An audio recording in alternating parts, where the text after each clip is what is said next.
Welcome to a sold-out State Fair Arena in Oklahoma City. Tonight, the Oklahoma City Blazers and the Tulsa Oilers. And you see the top two teams in the Central Hockey League.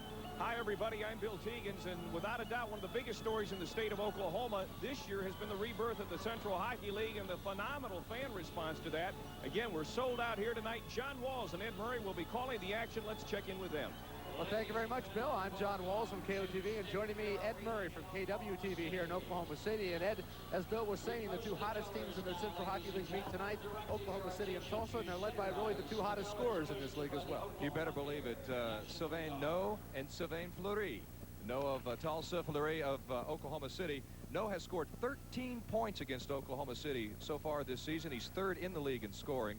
And Fleury for the Blazers, first in the league in scoring, first in the league in goals. He has scored 9 points against Tulsa so far. 7 of the top 8 scores in the league are here. The top 2 goalies are here. Should be a great one. Wonderful matchup we have set up. Let's now go back up top to our host with the most, our own Bill Teagans. Bill? Okay, thank you. Tulsa, Oklahoma City hockey coming up. We'll have more right after this on the Spirit of Oklahoma Network. Oh, say, can you see private Johnson? Hey, if you have kids, you know, every minute is an adventure, so bring them to Ferd. You walk in, pick up your food, and sit down in a matter of minutes. And the food's great. All you want, of whatever you want, for one low price, even less for kids. So bring the family to Ferd. You're happy, they're happy, everyone's happy. And take it from me, if you're eating anyplace else, you're probably paying too much. The question's not, how can the Men's Warehouse get away with selling suits for so much less? The question is, how can department stores get away with selling them for so much more? At the Men's Warehouse, the difference is the lower price. I guarantee it. Here's your wager, here's your win, Lady Luck Rides. And after Lady Luck Rides on Sunday, January 31st, it's Oklahoma's biggest Super Bowl party ever when the Cowboys and Bills ride into Remington Park. Get in free after 3 p.m. You could win cash prizes or Bud Bowl souvenirs.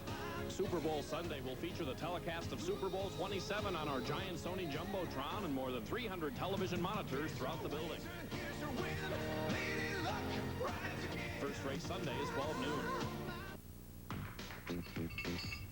For used sports equipment of all kinds, and even new sporting goods, visit your nearby Play It Again sports store. Our equipment may be used, but it's not used up. At Play It Again Sports, you'll find a great selection, both used and brand new equipment, and you'll love our prices. Play It Again Sports, north in Brixton Square at Northwest Expressway in Rockwell, south in Walnut Square at I-240 in South Penn, and in Norman at 2203 West Main. Hi, I'm Mary Hart. And I'm John Tesh. You can see Entertainment Tonight on Oklahoma's #1 rated news station, TV9. Each weeknight following Newsline 9 at 6, you'll get the latest news from the entertainment industry. That's weeknights at 6:30 on TV9. State Fair Arena, hockey is coming up in just a moment. You've got the best seat in the house tonight in front of the television set because we've got the arena covered. Rich Lenz joins us now from ice level. Rich? Thanks a lot, Bill. You're probably wondering what a roving reporter does at a hockey game. Well, I'll row mostly, but at the end of the first period, we hope to be joined by Michael McEwen, the head coach of the Blazers. Then at the end of the second period, we hope to be joined by the Tulsa head coach, Gary Unger. And if we have a chance, we want to visit with the fans a little bit tonight. They have a lot to do with the success of the Blazers so far this year. Bill, should be a lot of fun. Okay, thank you very much, Rich. We're ready to play hockey. Let's go back to John Walls and Ed Murray for the play-by-play. All right, thank you very much, Bill, and our roving reporter, Rich Lenz, who claims to do a lot of roving here this evening. Ed Murray, a wonderful facility, I guess, from an atmosphere standpoint. It is not the Marriott, certainly, what the Oilers and Blazers have met previously here in Oklahoma City, but yet we should have a crowd upwards of 10,000 this evening. The starting lineups tonight, Sylvain No, center up against Joe Burton, Mario Nobili, and also Luc Beausoleil forming the front line there for the Tulsa Oilers. Mike Berger and Aldo Iaquinta, the defenseman, and in the net tonight, Tony Martino. For Oklahoma City, it is Joe Burton, also Jim Sully, and Steve Simoni. The front line, Sean Gorman and Jamie Hearn, the defenseman. In the net tonight, Alan Perry. He's the leading goaltender in the Central Hockey League. Right behind him, though, statistically speaking, that man on your screen, Mr. Martino of Tulsa.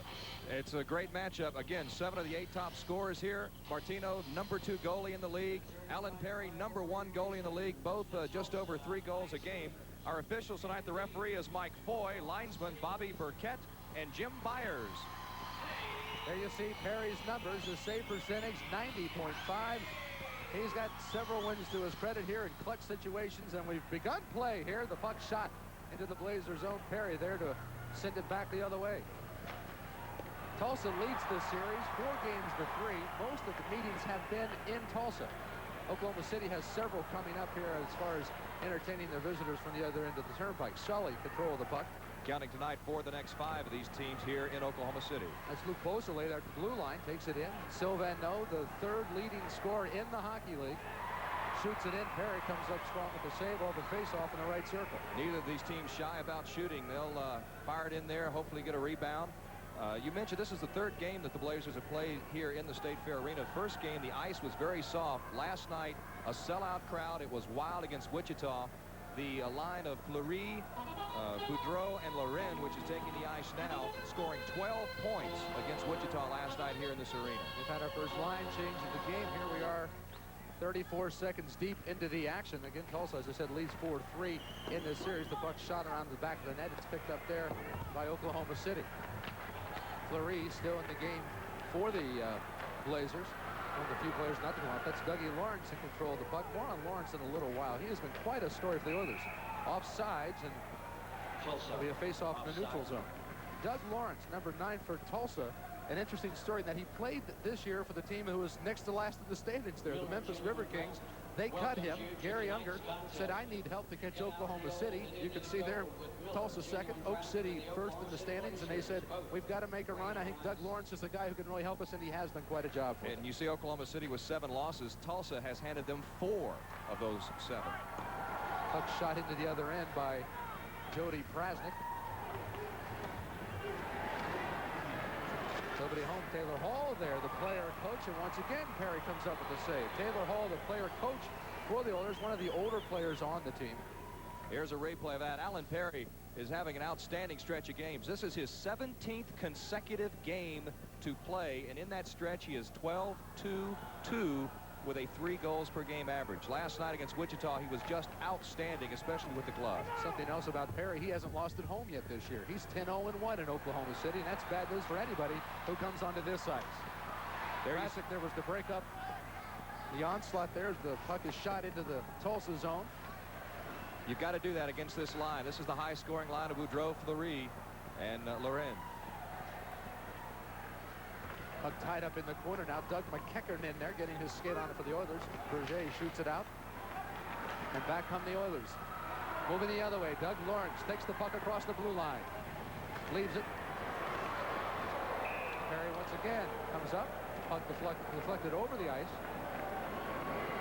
So far, Tulsa has outshot Oklahoma City 4-0. The Blazers yet to get a shot on goal. Now, one thing Gary Unger wants his team to do is just shoot the puck more, period. He thought that perhaps they were trying to be a little too fancy and a little too, I guess, finesse intended, and one too many passes. And so last night they blitzed Memphis with 51 shots on goal, and 8 of those found the back of the net. It's also keeping the puck in the Blazer zone. Jamie Hearn will give chase. Perry tries to clear it. It's kept in. Back to the point. Shot knocked away by Craig Johnson. And now in control of the puck is Sean Gorman. He gets it out to Chris Laganis. The back for the Oilers was Auto Iaquinta.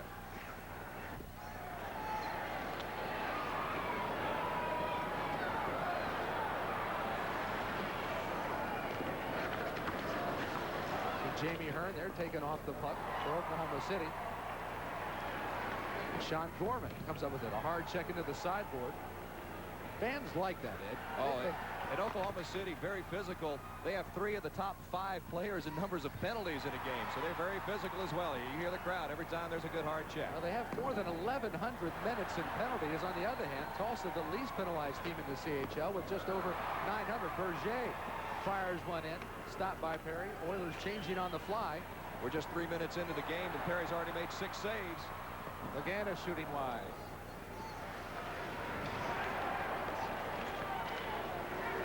Bill Teagan saying earlier, actually Rich Lynn saying about the best seat in the house. Luke Beausoleil now wound up, tried to double clutches almost as if you would in basketball, and Perry kicked it away.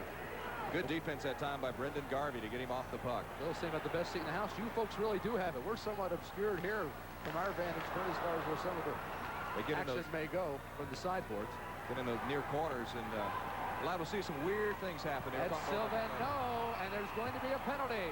The first penalty of the game will go against Oklahoma City. It'll be tripping against Jamie Hearn. So Jamie Hearn into the penalty box at 16:26 of the first period. The Oilers are on the power play. The savings are adding up fast during Homeland's 5th anniversary sale, where you'll find hundreds of in-store specials and advertised sale items, like these great buys. Country Pride brand fryer breasts in bonus packs of 4 pounds or more, only 99 cents a pound. Homeland Pride of America frozen orange juice, 12-ounce cans, a low 69 cents. And Hamburger Helper, just 99 cents, limit 3. Plus, take advantage of even greater savings with double coupons up to 50 cents. All this week during the 5th anniversary sale at Homeland. We just resumed play. Mike Berger, who wound up and slapped one at Perry, but he turned it away. Oilers are second in the league at power play conversions. They're going against, though, the best penalty-killing team in the Central Hockey League in Oklahoma City tonight. So strength against strength there. Hearn has 120. Wrap around. Iaquinta shot turned back. Gorman, the big save there. Perry was out of position, but got some help. Outstanding play by Alan Perry as we have a tie-up on the boards. Doug Lawrence into it. You see Sean Klust in the bottom of your screen. Guy Girard as well for Oklahoma City, a rather stout defender.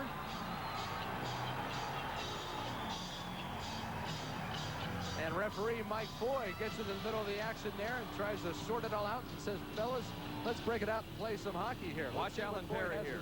The wraparound first stop there.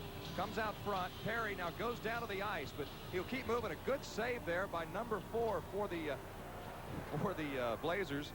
It was Girard who helped him out there behind as I just sent a Coke flying here. So we're already off to a good start. I had ice going everywhere. You're into it. Yeah, we have a minute 32 left in the penalty to Jamie Hearn. Well, now the Oilers have Taylor Hall put into the box.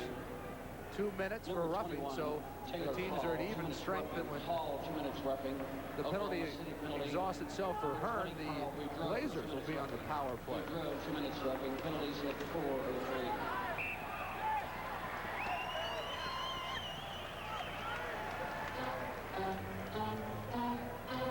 Another save for Perry there. Alan Perry's been tested quite a bit here. You mentioned Coach Unger wanting the team to shoot much more. And Perry, it's about 10 saves now he's had to make here early on.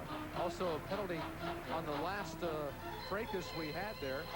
Number 20, Carl Boudreau, also went into the box. So the teams will be playing actually, well, as the referee tries to sort it out here and figure out just who should be where at what point on the ice. The Oilers should be with a man advantage here as we're trying to find out who is what. You can see there is some confusion there between referee Mike Foy and Bobby Forget, one of his linesmen, and also working the game tonight, Jim Byers. And once they sort it out and find out who is doing what, we'll be able to pass that along to you. And if the name Jim Byers is familiar to some of you folks, yes, he is the track announcer at Remington Park in Oklahoma City. Different kind of racehorse he's watching here this evening, a little quicker sport. You better believe it. A little more dangerous, too, at times, especially if you're down there in the middle of it, as he is. We definitely have a minute 30 left in the penalty to Jamie Hearn. So Tulsa will be on some sort of power play. One thing about this series, which has been interesting, is that, at least as I've watched it develop from our end of the turnpike, Ed, is that the players come in. They don't know much about Tulsa. They don't know much about Oklahoma City, and they know a lot about each other. But yet, when they get put into the separate realms of competition, you're from Tulsa, you're from Oklahoma City, all of a sudden, the fever picks up a little bit, and they get after each other. We'll sort this mess out and be back in just a moment. Last year, I stood in this very spot telling you how Ford F-Series pickups had been #1 for 14 years. Well, guess what? Yep, they're #1 again. That's 15 years in a row. Seems folks keep on trusting Ford to deliver the best trucks money can buy. Like this new one here. It's a Ford favorite, guaranteed to perform just as tough as it always did, but redesigned with what the young folks would say radical new looks. It's a '93 Ford Ranger. Now go get one. Welcome back. John Walls with Eddie Murray and Ed, we thought we'd have this all sorted out by now, but as you can see, I think the officials are just as confused as we are as to which penalty should be served by whom and actually who committed what penalty. So until we get that straightened out, we won't be able to resume play. Well, I was all set to tell you what it was all about. Mike Foy had to go over and tell Blazers coach Mike McEwen what was going on. So it appears we'll have a minute 32 left in the penalty to Hearn, which will have Tulsa on the power play. Boudreau is off for roughing, and Hall is off for roughing. Now, we have 4 on 4. Okay, we're going to skate. No, 5 on 4. It'll be 5 on 4. Tulsa on the power play. So apparently they've well, we're still looking on the penalty board. Taylor Hall's in the penalty box, but yet the Oilers are skating at well, full Hall and strength. Boudreau are offsetting penalties, so they won't be on the board, perhaps. Well, also with us tonight, Al Murphy, as the puck is shot well over the boards. Al Murphy, injured player for the Oilers, and Al's here trying to babysit me and bring me along. When I see a guy who's played this game all of his life shrug his shoulders, I don't feel so bad. Did Mike Berger let one rip there or what? And you hear the oohs and ahs, and I think that's something the fans throughout the Central Hockey League have really grown to love. You talk about the tough checks in the boards, but just the power that they can rip a puck is very, very impressive. Well, Berger, one of the harder shooters there. You see Sylvain Noe taking the draw in the neutral zone. Tom Corrales, one of the tougher guys in the Oilers, shoots it into the Blazer zone.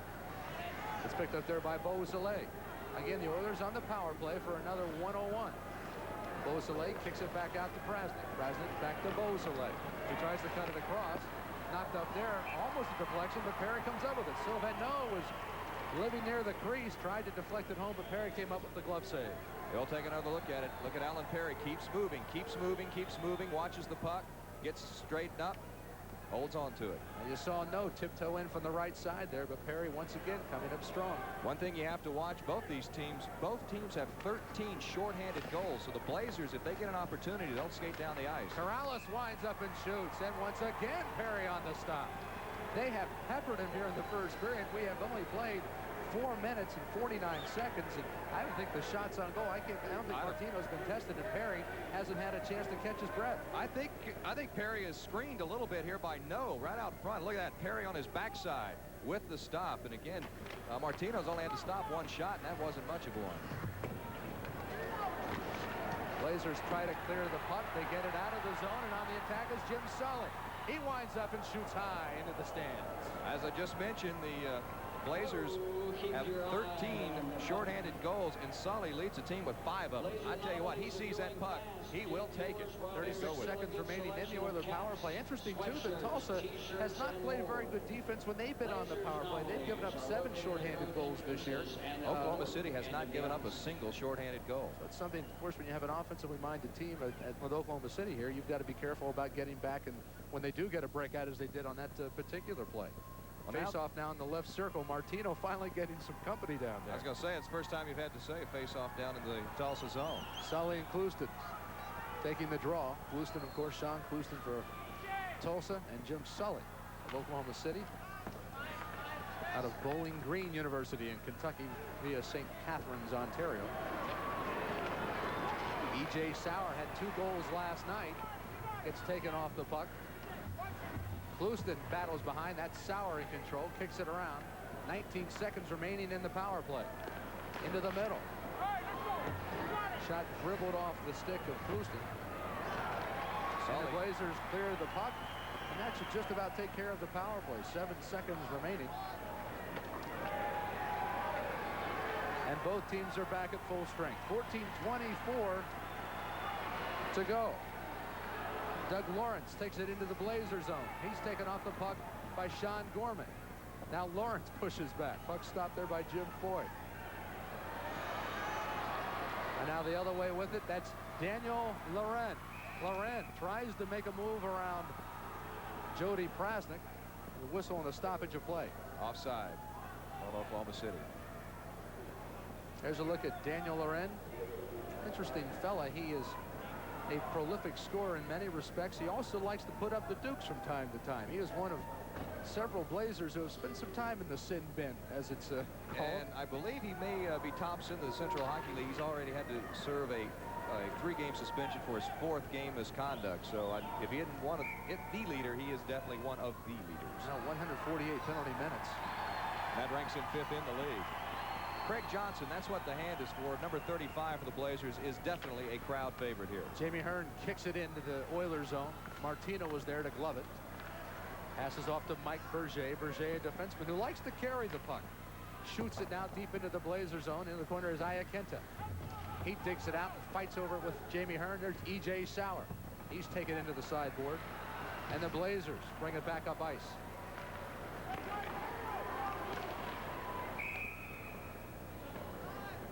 No score. Again, it is Tulsa who has dominated here offensively. They've been able to put a lot of pressure on Alan Perry, but he's so far been flawless. Brendan Garvey there. You see another defenseman. And John, Oklahoma City. Of course, the game being televised here in Oklahoma City and in Tulsa. Also, it is up on the satellite, and several of the Blazers players I know have called their folks. And so in case you were able to find on the satellite, we'd like to welcome you folks in New York and Quebec who are picking up our telecast via satellite. As 5 of the Blazers, Loren, Boudreau, and several others called their family this week. Lawrence lost control. Clouston, kick save by Perry. Took it off the pad and kicked it away. Puck shot into the Blazer zone. That's Berger giving chase. Martino will set the puck up for him and back on the Oilers. Berger to Doug Lawrence. Lawrence looking, tried to set up his teammate, E.J. Sauer.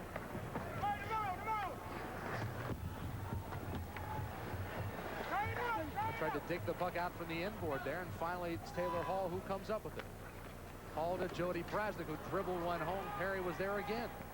That one nearly jumped up and over after he made the initial stop. Prasnick again. This one gloved down by Sean Gorman. There at mid-ice, though, Doug McEachern. Tulsa's doing an outstanding job of not letting the Blazers get any kind of rush going past the blue line. I said, Doug, I correct myself. It's Greg McEachern there, defenseman for the Tulsa Oilers. Blazers on a line change. They may get caught here. And back the other way comes Joe Burton. He skates in, passes out to the wing. Puck goes over the sideboard. Steve Simone shot turned back. There'll be a face-off in the Oilers zone. To me, that's another added excitement of hockey is the teams don't call a timeout to make substitutions. They change on the fly, and you can get some situations where one team or the other might get caught. I thought the Oilers had a man advantage in maybe catching the Blazers changing a bit late, but as it turned out, the Blazers jump over the wall, and right there's the puck, and they had a little break going. If you catch the puck at the right time at the right place, you're going to be all right. And that was the case there.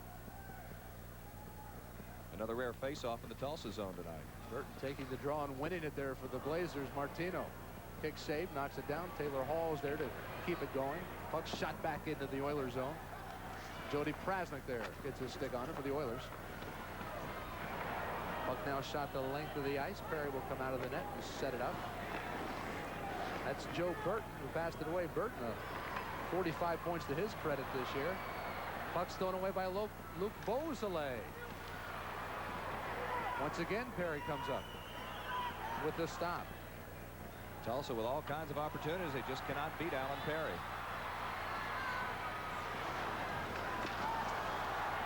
Burton shot it across, tried to center the puck. Jim Sully was taken down and no call. The Blazer fans here wanted a trip call, but the linesman said play on. And so play on they will. 11:27 remaining here in the first period. An offsides call, no score. Tulsa and Oklahoma City. We'll be back in just a moment. You'll love Brahms Premium highest quality ice cream right from the start. Delicious flavors like German chocolate, pistachio almond, chocolate pecan divinity, and peanut cluster fudge. Cherries, pecans, and cream, chocolate almond, and butter pecan, too. Brahms Premium highest quality ice cream in this distinctive package at your neighborhood Brahms ice cream and dairy store. Welcome back to hockey, Oklahoma style. Oklahoma City and Tulsa playing tonight. No score first period. John Walls with Ed Murray. Tell you what, Tulsa nearly took one of their trainers' heads off with the puck there. Just kind of flipped it out of play. And one of the folks over on the older bench had to think quick, duck in a hurry. One thing, too, when you come out to the games, as I'm sure the folks in the Oklahoma City area, and of course Tulsa as well, have learned, you've got to watch what's going on. It's like sitting at a baseball game. If you're in foul ball territory, you better keep your eyes open because the puck believe me, comes into the stands quite often, as we've seen here tonight. Well, especially very at the State hard, Fair too. Arena, this glass is much lower than it is in the Myriad, where the Blazers also play. And quite a few pucks. We've had a couple of spectators injured with pucks flying into the crowd. Blazers winning the draw there. Shooting the puck down into the Oilers zone. It's taken, though, back by Aldo Iaquinta. E.J. Sauer called for offside. It's like a two-line pass that time. You can't have the puck cross two lines, and sort of like an offsides in soccer. I mean, when you shoot from your zone, the puck cannot cross the blue line and the red line and then be preceded by the player. You've got to make sure that somebody picks it up in the neutral zone, and that didn't happen. Sauer was well beyond the puck and well beyond that area as well. Face off now, back in the Oiler end. Taking it there, Boyd Sutton for Oklahoma City wins the draw. Slap shot, Martino had to come up big there. Oilers again shooting, or Blazers shooting wide, and the puck will roll back down to the Blazer end. Lagana's had a very good opportunity right out in front, no one in front of him, and just missed it trying to go to the high side. You'll notice as you watch tonight, especially when the puck goes into the corners, these boards here have some cracks in them, and you're liable to see that puck come out at a 45-degree angle right out in front of the net. So you might want to keep your eyes on that. Iaquinta to Scott Longstaff, shoots. No, he pulled it back. Sorry, we've got the folks in front of us here, and we're going to have to stand up as they do, Eddie. I'll tell you what, Alan Perry said, come on. He came out, cut down the angle, and said, come on. It was a great confrontation. Now the other way with it, Jody Prasnik. There's Sean Gorman there, or rather Guy Girard to knock it away for the Blazers, and Craig Johnson has control of the puck. Shoots it into the Oilers zone. 9:44 remaining, no score. We've had several types of games in this series already. We've had an 8-7 shootout, a 4-1 game offsides on the Oilers. Doug Lawrence, the wing, got caught offsides. And if you're one of those that kind of like sequences and things, the Oilers won the first game, then the Blazers, then the Oilers, then the Blazers, then the Oilers, and the Blazers. And if you like that kind of thing, it would be the Blazers' turn tonight. We've seen a trend developing. Yes, I do. 4-3 again. Tulsa leading the series. Several games still to come. Most of those here in Oklahoma City. Look at Gary Younger, the 7-time NHL All-Star. He was the MVP of the All-Star game back in 1974. And what a career he had. 900-plus consecutive games without a break in the NHL. That is impressive. Of course, Mike McEwen, the Blazers coach, also making the National Hockey League All-Star game in 1980. So some great knowledge on the benches. I played with several teams McEwen did. Vancouver, Washington, the New York Rangers, the Isles when they won 2 of their Stanley Cups. I think he stopped just about everywhere. Yeah, he's made a few. But they're very glad to have him here in Oklahoma City because his wisdom is working. Right now, the Blazers well in control in the standings. Puck almost over the board. There's now again Perry as he covers up. Oilers knocking the puck to the crease, and now Doug Lawrence having words with who else? Daniel Loren. You bet. Just old friends reacquainting themselves, I'm sure. Lawrence, the second most penalized Tulsa Oiler, joined the team, as I said, from the Memphis River Kings. And to be honest, the knock against Doug Lawrence was he had a bit of an attitude that perhaps he kind of liked to do his own thing and wasn't too keen on what people had to tell him. And Gary Younger's found out that so far he's been fairly much the model player. He has done as he has been told, and he has been a tremendous spark plug to this team. When we talk about the coaches, they are doing a great job bench coaching now, but John, as we know, they were working very hard before this season ever began because they had to go out and find these players. Tulsa made up of mostly a lot of veterans, and the Blazers team very, very young. Berger, you saw cranky one in again from the point. He loves to wind and shoot. That's Jim Sully now with the puck as he fires down the left wing. Once again, the Tulsa defense just not letting the Blazers get anything going. Girard flips the puck now back into the Oilers zone. Aldo Iaquinta there to pick it up. Think Martino's getting bored down there? He's probably enjoying the break. He knows it'll be his turn before too long. Zoveno shooting into the Blazer zone. He's taken off the puck. Defensive play by Brendan Garvey. Offsides on the Blazers. They're caught offsides there as the puck was knocked away and face off back into the neutral zone. 8:13 remaining, first period, no score. Really nice poke check by Iaquinta. The Blazers might have had a little bit of a break going there, and he was able to poke it out and create the offsides. Just a few of the standing room only type of audience we have here this evening. A sellout crowd. A lot of Tulsa fans making the trip down, but as you can guess, and you see them there. What is that in the middle there? Looks like some kind of huge bird. That's the Tulsa, is what that is. The Tulsa what? The Tulsa, as in, I don't know. What is it? No, that's in Atlanta. Yeah, the what is it? Tom Corrales now getting checked hard by Sean Gorman off the puck. There's Tulsa right back in business in the Blazers zone. They've been parked there the entire first period. E.J. Sauer trying to do something with the puck. Sauer with the shot and the stop by Perry. One thing you've noticed about Perry tonight, he is very good at controlling it and not letting the rebound get out in front. The Oilers normally all night have had someone parked right in the crease. Now watch this. Watch Perry. As he'll not only make the initial stop, he will not let that rebound get out there in front. Right here, see, he gets the stick, gets the glove back on it, and Hearn doing a good job of keeping another Oiler out of the crease. Now, often it is not that first shot, as you said. It's the second shot that'll kill you, and so far Perry's been able to keep them away from that. Tulsa winning the draw, shots wide. Longstaff there to pick it up, looking to center the puck. Does. Perry again with the save. He has been marvelous in the net tonight. Greg Johnson now charging down ice against Jody Prasnik. Martino comes out of the goal. There's a collision there, and the puck is covered up. That's a way to get. That's a way to get Martino involved. We'll be back.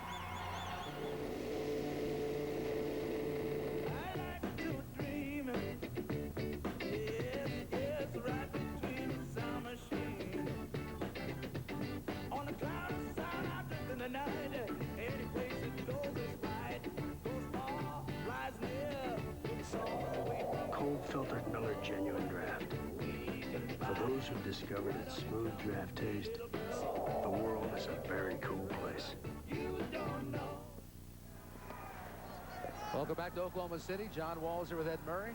No score you see between the Blazers and the Oilers. Houston and Boudreau taking the draw, and the Oilers control the puck. McKecker fires it out. Garvey was there to stop it for the Blazers. Barren trying to get control of the puck at the blue line.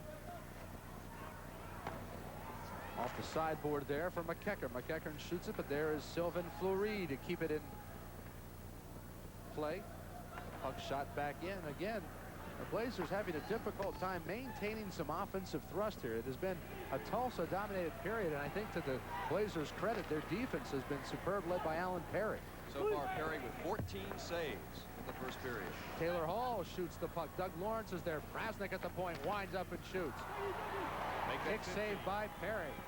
Make it 15. Lawrence back to Prasnik. Shoots again. Puck was knocked off the defenseman. Down below, there's Doug Lawrence again. Finds Sean Clouston. Clouston trying to work with a screen and scores. Let's see. Will it count? It will.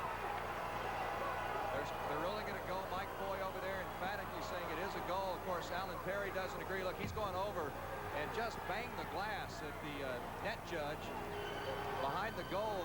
The gentleman sits behind there. Here you see the replay again. All right, Perry makes the initial stop, and right there it trickled in. It did trickle in. Now, the entire puck, if I understand, the entire puck has to cross the goal line for it to count, and I think Allen was saying he got it out of there before the entire puck crossed the line. Well, perhaps if we have time, we can tee up the replay again and take another look at that, but the goal at 14:32 of the first period, Tulsa getting on the board. Doug Lawrence gets credit for the goal. Sean Clouston on the assist. For Lawrence, that is his 13th goal of the year. And Tulsa with the early lead at 1-0. Prasnik getting the assist on the play. And you talked about Doug Lawrence. That's the second goal he's had this season against Oklahoma City. Looks like this fired the Blazers up a little bit. They finally got something going in the Tulsa zone. You see in the center there, Jim Sully and the Oilers just say, let's get the puck out of here. Icing if Hearn gets to the puck first. And he does. Icing's called. We'll take it back to the Oilers zone. 5:53 remaining first period. Tulsa drawing first blood. Icing the puck shot from the Tulsa zone past the goal line of Oklahoma City. And Oklahoma City getting back to touch it first, and the icing created to bring it back to the Tulsa zone. Prasnik and Clouston Sean Clouston get the assist on the Lawrence goal. Doug Lawrence with the goal. Again, 1-0. Clouston's Burton fourth and assist Clouston. against Oklahoma City this year. Excuse me, Ed Burton and Clouston taking the draw there. It's won by the Oilers. Iaquinta skating around, tries to get the puck out to Silva. No, he's bumped from behind. Clouston shoots it into the Blazer zone and then heads for the bench. Luke Beausoleil now on. Beausoleil trying to keep the puck in. It's shot the length of the ice. We'll bring it back the other way. Icing called and a face-off back in the Blazer zone. 5:30 remaining. Tulsa up 1-0. We were talking about a gentleman sits behind the goal and turns on the red light when the goal is made. He turned on the red light. Mike Foy, the referee, agreeing with him that the puck entirely crossed the line on the shot by Doug Lawrence. Just kind of a stuff in, and the Oilers, as we've been talking about, have had a man stationed right at the crease all night. Perry has come up with save after save after save. Finally, one gets by. So Mike Berger there taking a breather. One thing you have to get used to for you fans who perhaps haven't been out to see either one of these two teams play is there's an enormous amount of substitution in hockey. It requires so much exertion. The teams change very frequently throughout the game, and they change on the fly, as it's called, while the puck is in play, unlike any other sport. A couple of hard checks into the sideboard there. It's the Oilers' puck, though. You could really hear those vibrate, the sound just echo through the State Fair Arena. This is Scott Longstaff on the charge. He went in front of the puck. And now Craig Johnson on the other end. Krasnick tying him up. The puck back out to mid-ice now. This is E.J. Sauer, one of the 4 Americans on the Oiler roster. He gets tied up by Brendan Garvey. Puck throws it up against the inboard there. We'll have a face-off here in the Blazer zone. Oklahoma City, their worst period as far as giving up goals is the first period. They've given up a goal there. There's the Blazer mascot.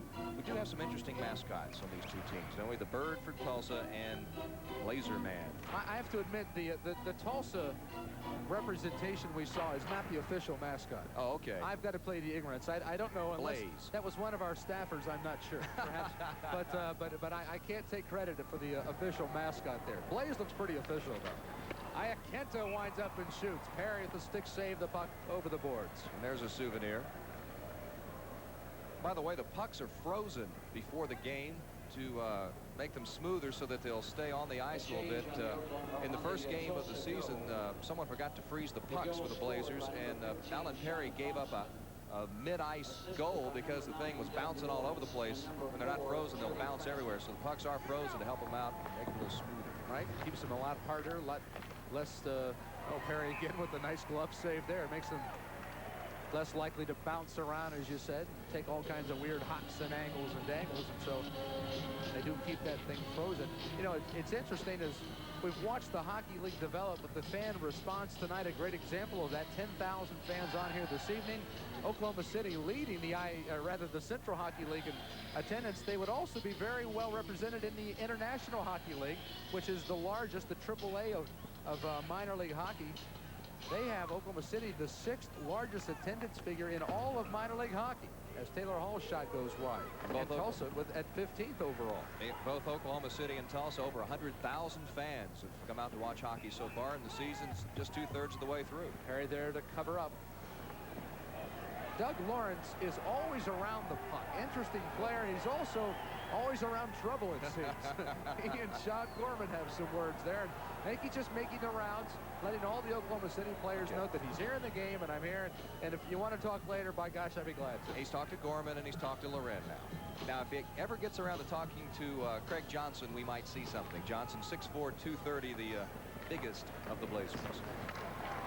Once again, Perry with the stick save. And the puck goes out of play.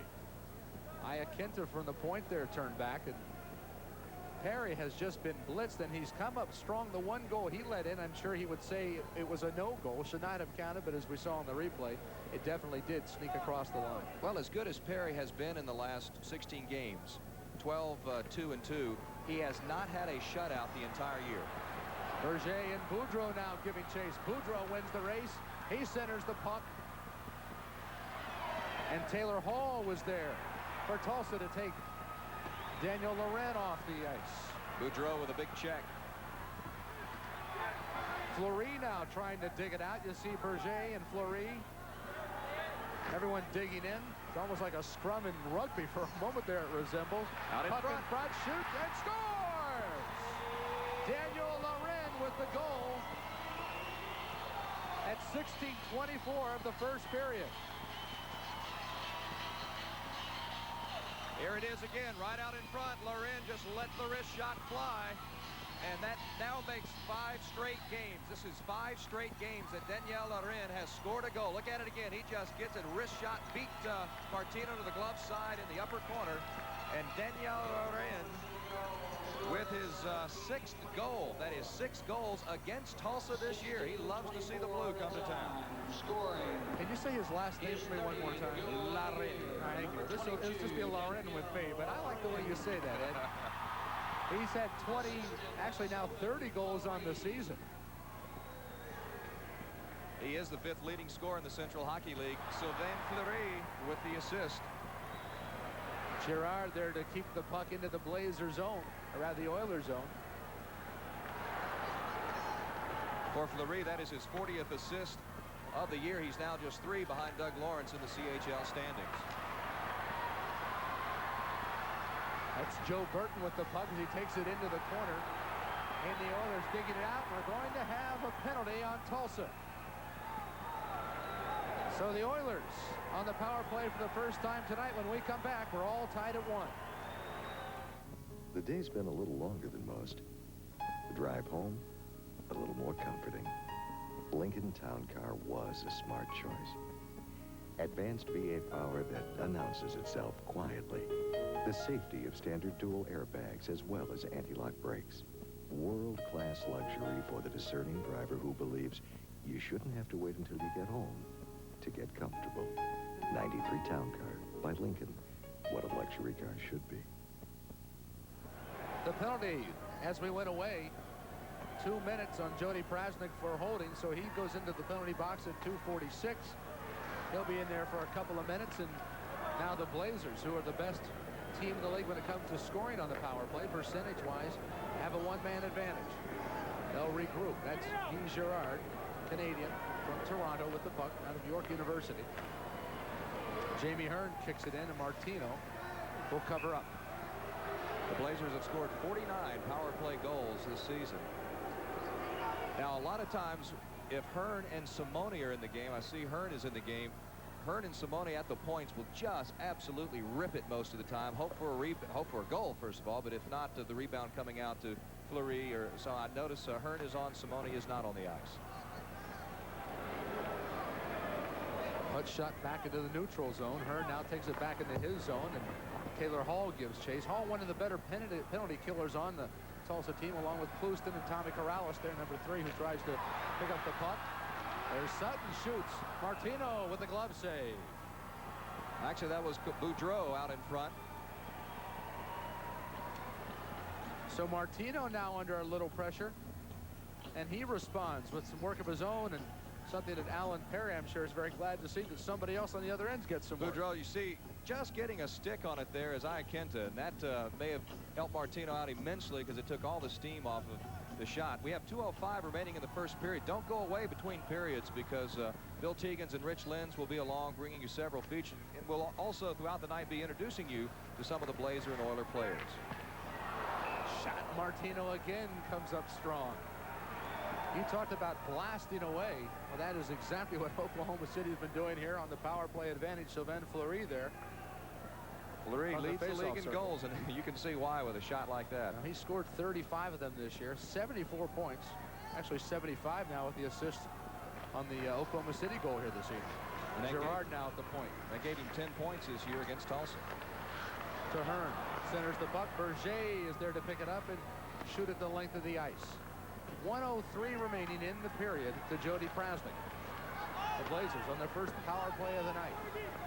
Berger now tries to whip it around the boards. It's picked up there by Doug Lawrence, who shoots it back into the Oilers zone. Blazer zone, rather. I'm going to get that straight before we get out of here, Eddie. Tulsa 82% in their penalty killing this year. The Blazers 26% on the power play. 35 seconds remaining in the penalty.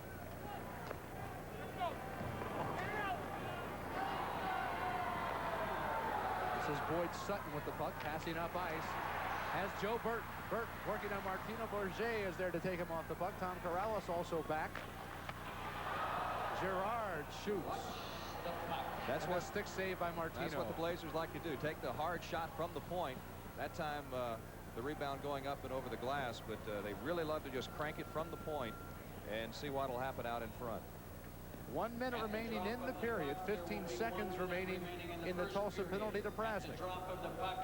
When Tulsa was on the power play, I mentioned the Blazers have scored 13 shorthanded. Tulsa has also scored 13 shorthanded goals. So look for the Oilers if they get a chance to come on out, especially with 15 seconds left in the penalty.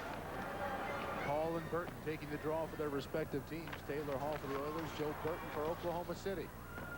There's Aldo Iaquinta trying to clear the puck. 9 seconds remaining in the penalty. You see the insert there at the top left of your screen. And both teams are back at full strength with 45 seconds remaining in the period. We're tied at 1. Doug Lawrence there to pick up the puck. He shoots it in. Hall. Stopped by Perry. 28 seconds remaining in the first period. The action in the Blazer end of the ice. You can see there Taylor Hall.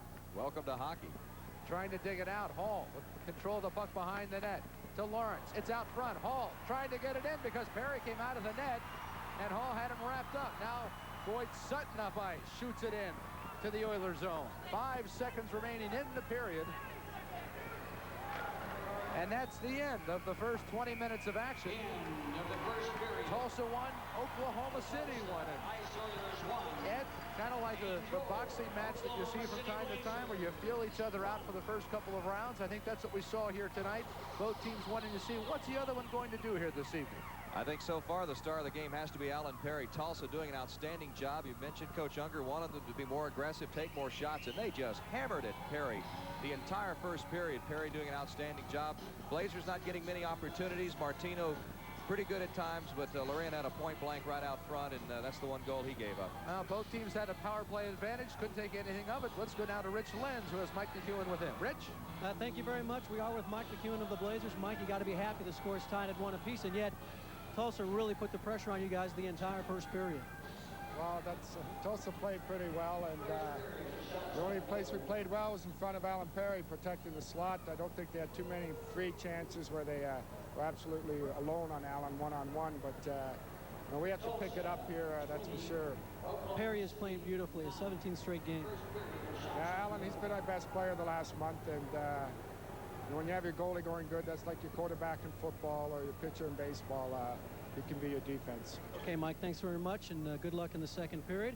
And let's take it back up to Bill Teagan's. Bill, so far, a very good ball game. Not very many penalties, no fights, and a 1-1 tie.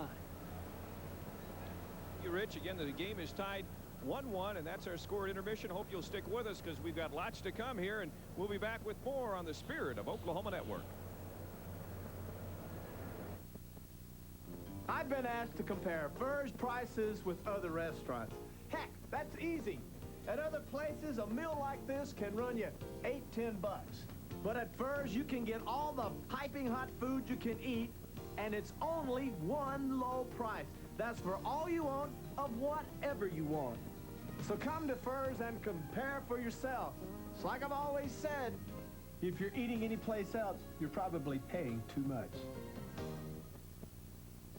Since 1958, the best mechanics in Oklahoma have come to Auto Machine and Supply Company for the highest quality remanufactured engines and engine kits. No one has more, and no one does it better than Auto Machine and Supply Company. Complete engines, short blocks, cylinder heads, engine kits, and engine parts. Don't waste time with anyone else. When you know it's from Auto Machine and Supply Company, you know it's done right. You can have your car run like new again and save lots of money.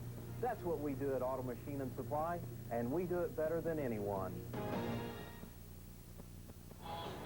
And welcome back to State Fair Arena in Oklahoma City. You see our score at 1-1. Doug Lawrence scoring for the Oilers, and Danielle Loren gets his 30th of the season for the Oklahoma City Blazers. Great hockey game so far. Glad you're with us. You know, hockey's been in Oklahoma for a long time, but with the Central Hockey League back after a long absence, we thought it would be a good time to review some of the rules of the game. And joining us is Oilers coach Gary Unger. Getting some help from McIntyre. After watching hockey on TV, the first time I saw the game in person, I was real surprised at the size of the rink itself. It looked a lot bigger on the tube than it actually was. This is what it looks like, at least a drawing of it. Officially, it's supposed to be 200 feet from end to end, but some rinks are bigger, some rinks are smaller, like the Convention Center. It's only 185 feet long, but the league approved it, so we're okay. The ice is 85 feet wide, and as you can see, the markings are the same on both ends. So we'll just split the ice down the middle and explain what the lines are for. The one in the middle, that's the red line. It divides the ice in half. The next line down is the blue line. The next line is the end line, and it mostly comes into play when icing is involved. So you have the red line, the blue line, and the end line. Those big circles, those are face-off circles. Face-off in hockey is like a jump ball in basketball. They use it to start play up again after the puck gets knocked into the crowd or maybe pinned against the sideboard. And you can see those two dots out there between the red line and the blue line. They can have face-off there, too. And then you've got the goal. The area around it is called the crease. The goal itself, 4 feet tall, 6 feet wide. And the idea of the game, put the puck in it as often as you can.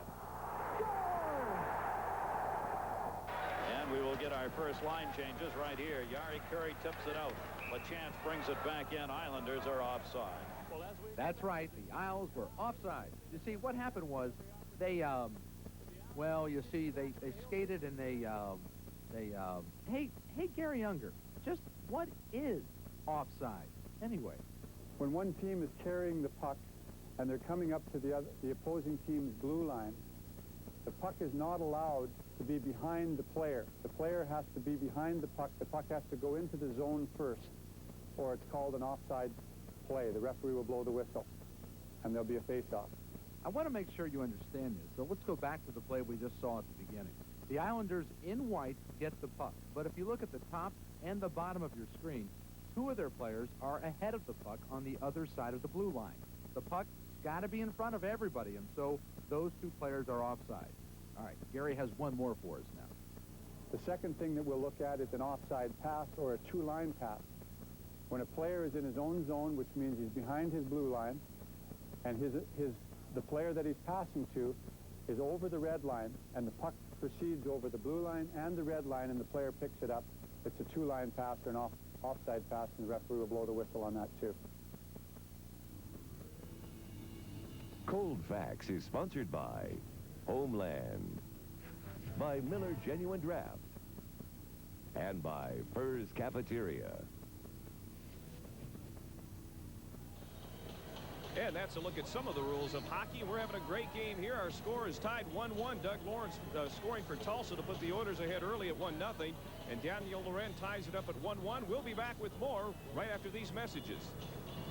It's the final 2 weeks of Homeland's 5th anniversary sale, where you'll find aisle after aisle of extra low prices. Stop in today and look for these great buys. Country Pride brand fryer breasts in bonus packs of 4 pounds or more, only 99 cents a pound. Whole boneless beef sirloin tips in 9 to 12 pound sizes, a low $1.68 a pound. And Townhouse chicken noodle or tomato soup, 10.5-ounce cans, 3 for $1, limit 3. Plus, pick up greater savings with double coupons up to 50 cents. All at the 5th anniversary sale at Homeland.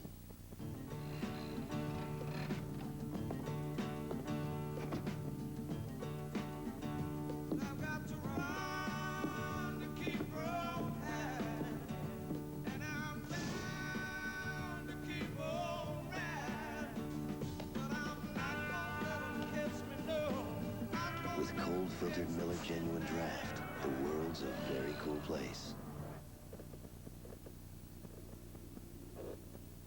Drive with the name you know, Jackie Cooper.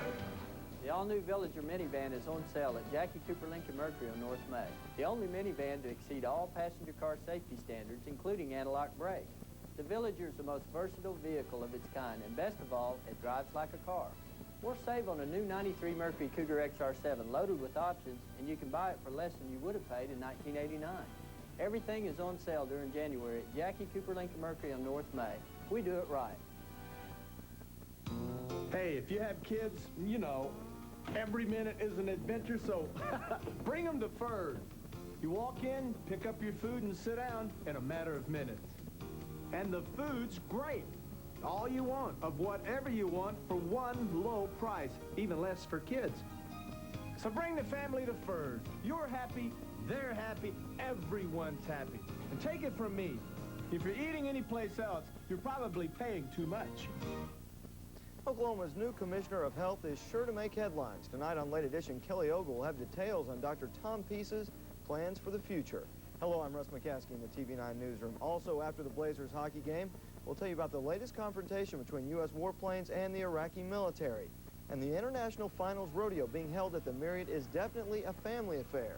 Newsline 9's Heidi Browning have details on that. And now let's have a quick check of the weather. Here's meteorologist Alan Mitchell in the Forecast Center. Alan?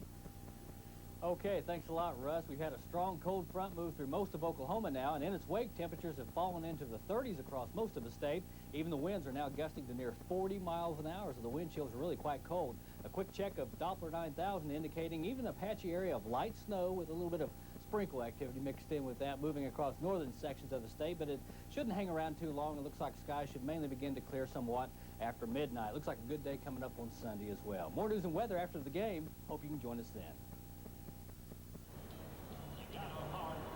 Welcome back to State Fair Arena in Oklahoma City. Our score is Oklahoma City 1, Tulsa 1. We've had a great first period of hockey here in the Central Hockey League. The two best teams in the league going at it. Again, Doug Lawrence with the first goal of the game put Tulsa up 1-0. Danielle Loren came back to tie it up. That's where we stand 1-1 now after the first period. You know, the Oklahoma City Blazers are having a great season on and off the ice with great attendance, but also leading the league over the second-place Oilers by 11 points. Here's a closer look at the league-leading Oklahoma City Blazers. They're Oklahoma City's newest celebrities, these Blazers. And while some are receiving more notoriety than others, all share in the glory of the team's outstanding record. There's nobody that's standing out. It's 10 to 12 to 15 guys a night that are really working their butts off, and day in and day out, and there's no real heroes. I think everybody on this team's like a hero. Perry has emerged as one of the CHL's most dependable goaltenders and a crowd favorite. The crowd is a favorite of his, too. The whole experience, going on the ice and the big crowds and the support has been unbelievable. The city's taken us like in as like their children almost, and it's just been a lot of fun. Oklahoma City has also adopted defenseman Craig Johnson, 6'4", 215 pounds. A guy who takes no quarter and asks none. I don't really like to fight, but, you know, I'm not going to back down from a fight. But if it comes to me, I'll have to take care of it, but I don't really go out to looking for fights, you know. The fans like the rough style of hockey, the banging, and I guess that's the way I play, so I love it. I like when they like me, and it's great to play here. Playing alongside Johnson on defense is Guy Girard, who hails from Ontario and has made himself feel right at home here in Oklahoma. Practice is over, off come the skates, and on go the cowboy boots. I think in cahoots, we'll probably sum it up with just the country atmosphere. You walk in, everyone with their boots and their hats and doing the two-step. I mean, that was really impressive for all the players. Ah, so you're getting into the country and western swing, huh? Yeah, we even got it playing in the room sometimes. We had old Garth Brooks there in the room. The Blazers score more goals than anyone else in the CHL, and for that they can thank the French Connection. Quebec's contribution to the team, Carl Boudreau, Danielle Loren, and Sylvain Fleury. I don't know. One time, a paper guy said the French Connection, maybe. Sound good to you? Yeah, that sounds good to me. We see each other, on the ice. Let's go pretty well together. Would a scoring title mean a lot to you? Scoring? No. So far, when the teams win, I'm happy, Yeah, but I enjoy to score too. Fleury is the league's leading scorer, but Steve Simone is catching up quick, thanks to a 3-hat-trick, 11-goal week back in early January. Just like in baseball or basketball, right now Simone feels he can't miss. I feel really confident with the puck, and that's how I'm feeling right now, and it just seems like everything I'm shooting is going in. I'm just really happy to be able to contribute towards the team's success. All of the Blazers are feeling mighty good about themselves right now, both for what they're accomplishing on the ice and off it. To a man, they know that this year could well wind up being the most enjoyable they'll ever experience in professional hockey, regardless of how far their talent may take them. All the players like it in Oklahoma City, and the fans are absolutely fantastic with us. Everybody's like it. When we have a good crowd, like the other game, 12,000, I think it's really impressive to play like this, and when the crowd scream, to all the players. I think it's very exciting. Having a great time. This is a great city. The hockey's great. The fans are all over us, and it's awesome. I played in a lot of cities, and this is by far the most fun and the best city I've ever been in. This Oklahoma City Blazers profile is sponsored by your Lincoln Mercury Dealers Association and by Brahms Ice Cream and Dairy Stores. And you see our score. Tulsa won, Oklahoma City won after the first period. It was Sean Clouston on the goal for Tulsa. His 22nd assist from Doug Lawrence and Jody Prasnick. And Danielle Loren got the goal for Oklahoma City to tie it at 1-1. That's his 30th of the year. Sylvain Fleury with his 40th assist of the year. And Perry's had a great game, 19 saves in the first half. Back with more after these messages. For '93, Mercury Cougar has a stylish new interior. We added $800 worth of standard features. Then we did something really great. We lowered the price. '93 Cougar XR7 cost less than Cougar LS did 4 years ago. So now that we've shown you what we did to Cougar, we thought we'd show you what you did to it. Mercury Cougar, with a new incredibly lower price. Get a first-class deal on the car that's first in its class during the Cougar First Place celebration at your Lincoln Mercury dealer. You'll love Brahms Premium highest quality ice cream right from the start. Delicious flavors like German chocolate, pistachio almond, chocolate pecan divinity, and peanut cluster fudge. Cherries, pecans, and cream, chocolate almond, and butter pecan, too. Brahms Premium highest quality ice cream in this distinctive package at your neighborhood Brahms Ice Cream and Dairy Store. Hi, everybody. Jerry Adams for the all-new Jim Glover Dodge Nissan.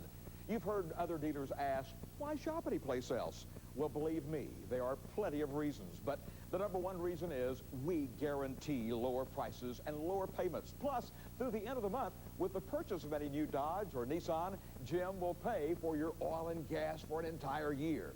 Now, that should be enough reason to stop by Jim Glover Dodge Nissan tomorrow, where you can choose from over 200 custom vans. They're loaded with all this equipment. And, folks, you can own one for only $269 a month. Plus, Jim's going to pay for your oil and gas for an entire year. Folks, we also have the state's largest selection of program vehicles on top of over 500 pre-owned cars and trucks. Something for everybody from only $995 and up at the all-new Jim Glover Dodge Nissan. We're across from Tinker right here in Midwest City, open late every night. Come by and see us, Jim Glover Dodge Nissan, across from Tinker. And back at State Fair Arena, where our score is Tulsa 1, Oklahoma City 1, as we are after the first period of play. And John Walls and Ed Murray, we've had a great first period of hockey. Well, so far so good, Bill, as far as we're concerned. Hopefully you're equally as pleased as well with what we've been able to put together here for you tonight. 1-1 the score, Tulsa and Oklahoma City. And we've had a little bit of flip-flop in here as far as the Tulsa goal was concerned. There was a lot of confusion there in front of the net. We had originally given credit to the goal to Doug Lawrence.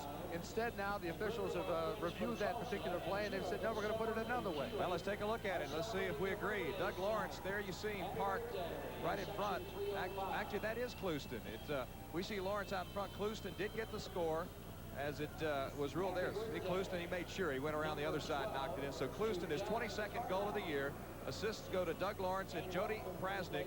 For Lawrence now, that gives him 56 points as he moves into a tie for third place in scoring in the Central Hockey League. And actually, that's at 13-32. You got to flip it around hockey ways, and it's just one of the nuances of this game. You have to get used to some of the timing aspects, and so it was at 13-32 of the first period. Just a few moments later, Oklahoma City came right back and tied it up for us. 3 minutes later, Danielle Loren right out in front. The assist going to Carl Boudreau and Sylvain Fleury. There you see Fleury getting it to Loren, the French connection, connecting for 3 points there because Boudreau and Fleury get the assist. Danielle Loren, his 30th goal of the year, coming with 3:32 left in the first period, so at the 16:24 mark, and we have a tie hockey game at 1-all. Well, the teams are back on the ice. We're about ready to get the second period of play started. So far, though, the two hot shots have been cold thus far. Fleury and Noah have been kept off the board goals-wise. We'll see what happens when the second period continues when we get going in just a moment. These game highlights are sponsored by Hardee's And by your Oklahoma Country Ford dealers. Look who's picking Hardee's Fried Chicken. This sure sacks the kernels. This is Hardee's All-Pro Chicken. Right now, for just $5.99, tackle an 8-piece Hardy pack. Hey, I don't mind if I do. Or for just $2.99, score a 2-piece Lunch Classic with biscuit, mashed potatoes, and a 20-ounce Coca-Cola Classic. From here on out, this is the chicken I'm picking. It's enough to make a grown man cry. It's enough to make the Colonel cry. Are you ready for some real food? Hardy, Hardy. Last year, I stood in this very spot telling you how Ford F-Series pickups had been #1 for 14 years. Well, guess what? Yep, they're #1 again. That's 15 years in a row. Seems folks keep on trusting Ford to deliver the best trucks money can buy. Like this new one here. It's a Ford favorite guaranteed to perform just as tough as it always did, but redesigned with what the young folks would say radical new looks. It's a '93 Ford Ranger. Now go get one. We're just about ready for the second period of a tie game. Let's go down to the ice and Rich Lenz. Thanks a lot, Bill. We're joined by Jeff Lund, the general manager for Tulsa. We know it's a big success here in Oklahoma City. How is it going in your part of the state? It's just been great. 8 straight sellouts. Huge success up there. We're tickled pink. Has been successful. Jeff, of course, is the uncle of Brad Lund, general manager for the Blazers. Now back to John and Ed. All right, thank you very much, Rich. We're ready to get the second period of play started here. The starting lineups for this period, the same as it was to begin the game for Tulsa. Mario Nobili, Sylvain No, and Luc Beausoleil. On the front line, to be Aldo Iaquinta and Mike Berger, the man there with the puck. Oklahoma City comes back with Sean Gorman and Jamie Hearn will be back as defensemen. Their front line is Joe Burton, Steve Simoni, and Jim Sully. As we start the second period of play, of course, the teams trade ends of the ice. So now Oklahoma City will be shooting at a different goal, as will Tulsa here. Burton carries it in to the Oilers zone. Berger checks him into the inboard. Puck loose out front, picked up there by Nobili. Sully actually knocked it down. Beausoleil now tries to get something set up. Nobili with the shot wide. Nobili centers the puck there. It was taken across the crease. No, sent one right back there, yeah. No was home. Puck not loose, back into the Oilers zone there. Teams will change on the fly here. In the first period, a very nicely played hockey game. Only 4 minutes of penalties called on each team. 8 total penalty minutes. 2 power plays, 1 for each team. This is Mario Nobili carrying the puck into his own zone. Beausoleil gets waved off. Now the Oilers will make their first line shift here. Ooh, Martino had one rocked at him by Carl Boudreau. There's Boudreau again setting up Loren in front of the net. Fleury is taken down, no call. This is Sean Clouston now. Clouston will wind up and shoot, and there's Perry to snag it like a shortstop catching a line drive. 20th save of the night for Alan Perry in the first period. He stopped 19 of 20 shots. Martino stopping 8 of 9. So Oklahoma City with just 9 shots total in the first period, while Tulsa peppered Perry with 20 shots. He stopped 19 of them. Of course, the numbers that matter are those that are on the scoreboard. And right now, both teams have 1 goal apiece. 1-1, 18:26 to play here in the second period. Doug Lawrence is back onto the ice now for Tulsa, along with Doug McKecker. And again, keep in mind that Perry is playing his 17th consecutive game. Paul Craig was called up to Halifax, and Perry's been the only man in nets for the Blazers ever since. Now you saw McKecker's blast knocked up over the boards. There'll be a face-off in the Blazer zone. Good look at goalkeeper Tony Martino. Outstanding season. Doesn't like the practice. Says he hates it because his guys shoot too hard at him. He'd rather play. Well, wait if he sees Steve Simoni really wind one up from the point here tonight. He'd probably love a lot of practice at that point. That's Fleury there with the puck. Shoots it in. Now Boudreau as Martino goes out of the net to pick it up and shoot it around the boards. Clouston now on the attack. Doug Lawrence also on the line with him. Once again, Alan Perry out of the nets. You will see him all night long come out of the nets. McKecker keeps it in the Blazer zone. Behind the net now, that's Taylor Hall, the player coach of the Oilers. Wraps it around the Lawrence. Lawrence there, stick check by Guy Girard. And back come the Blazers now. This is Loren to Fleury off the pads of McEachern. Shot, Martino there to cover up. There's the French connection, hard at work that time. Loren, Boudreau, and Fleury will really keep the pressure on. Here we go. Loren comes in first, centers it. Oh, there's the shot that Martino just made. That's the tail end of the play, and that's a good stop by Tony Martino. Both teams making changes now. 17-24, second period. 1-1. Tell you what, when someone's that close to you, you do not have much time to think at all. Just react, go with your instincts, and cover up. Sutton taking the draw here for Oklahoma City. That's Scott Longstaff on the right for Tulsa. Linesman Bobby Burkett not liking how he sees him lining up. Now he likes it. Berger clears the puck the length of the ice. And this will be an icing. As Ed said, the whistle there by the linesman signifies it is icing. And we have a break in the action. 17-16 to go in the second period. Here's your wager, here's your win. Lady Luck, rise again. So, I make one bet, but a lot of the time I get 2 tickets. The second ticket means I win a prize before the horses are even out of the game. Remington's Instant Win game means we're giving away 50,000 prizes a day, and it might be you. Here's your wager, here's your win. Lady Luck, rise again. At Remington Park. Welcome back to play here in Oklahoma City. Unlike football and what we're used to watching sports on television, we don't have control of all the timeouts, and so sometimes they might give us a little bit of break, and sometimes they won't, and just get on with their merry business, which they just did and have done here a few times tonight. E.J. Sauer now brings the puck into the Blazer zone. Centering pass, nobody home there for the Oilers. It's picked up by Boyd Sutton. Sutton to Chris Leganis on the wing. He shoots off the backboard. Picked up there by Mike Berger. Berger now carries it across the red line, shoots it back into the Blazer zone. It's picked up there by Perry. Greg Johnson now hands off to his teammate. Puck's thrown away by Nobili. Shoots, and Perry comes up with the save. Great reactions by Perry. It came off his chest, and he got his stick and hit the puck in midair. Brasnick with the shot. Perry covers up, and there's some pushing and shoving. And here we go.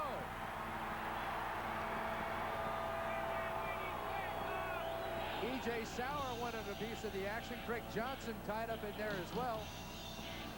Let's take a look at it again. You'll see exactly what happened. Good, strong shot. Now watch here. Perry makes the stop, and right here, a little crossing right out in front. Gets crowded in there when that puck heads goalward. Everybody converging, trying to get a rebound. And it doesn't look like we're going to have a penalty. Just all the brackets. Linesman Bobby Burkett and Jim Byers, I thought, did an outstanding job stepping in there before anything serious got going. Did a nice job keeping that from getting worse. One thing you won't see here, Ed, is the team's taking a lot of stupid penalties. In some cases, in some of the games against maybe some less formidable teams, you might be a little more prone to take off the gloves and take a swipe at somebody. But tonight, when the first place team is playing the second place team, you only want a penalty unless you have to take it. A trip, a hook, a hold, or something. You don't want to get something silly. Oh, you saw Oklahoma City's Joe Burton turn back that time by the Tulsa defense. Puck shot in, dribbles behind the net. Great shot defense around by Garvey. That was great defense by Prasnick on that last rush by the Blazers. Now DeGerard from Untold Beautiful Campus, Hastings, Ontario. Looked like a trip there, but no call made. Simone carries the puck in, got a shot. Martino knocks it away. With goalkeeping, these are the best two goalies in the league, and both doing an outstanding job tonight. No Billy there trying to tie up the puck. He gets into a push match with Steve Simone, and the Oilers control the puck. No Billy tries to clear, but the Blazers maintain control. 15:09 remaining, second period. No just gave Garvey a little push. Garvey might have been a call for a trip down on the other end of the ice and didn't get the call, so No gave him a little bump there just to remind him that there's a delayed call on the penalty. There will be a penalty here on Oklahoma City. Beausoleil, or rather Iakenta, was set up. And now the penalty on Oklahoma City. It'll be at 14:50 here in the second period. slashing the call. Let's see who goes to the box. It'll be number 21, Steve Simone. So he'll serve 2 minutes, and the Oilers with their second power play of the night at 14:50 of the second. Martino came off the ice on that delayed call. They're going to give Tulsa the chance to score. They're not going to take the scoring opportunity away. That's what the delayed penalty is. As long as Tulsa had control, play would continue. So Martino came off the ice, and in essence, Tulsa had a little bit of a power play going until Oklahoma City regained control of the puck. Now the Oilers now at the man advantage. They weren't able to capitalize on their first power play opportunity back in the first period. Now let's see what happens here. Around the horn they go. Berger winds up and is stopped by Perry. He's ripped a couple of them from the point on the power plays tonight. Fleury there to tie up Berger. Tulsa. Offsides on Tulsa, so we'll have a face-off in the neutral zone. Berger is not shy about shooting from the point, is he, John? Not at all. He'll let it rip. Rock and fire. There's a look at Mike Berger, the defenseman of the Tulsa Oilers. Big guy, 6 foot, 215 pounds from Fort Saskatchewan, Alberta. Got engaged on New Year's Eve, I understand.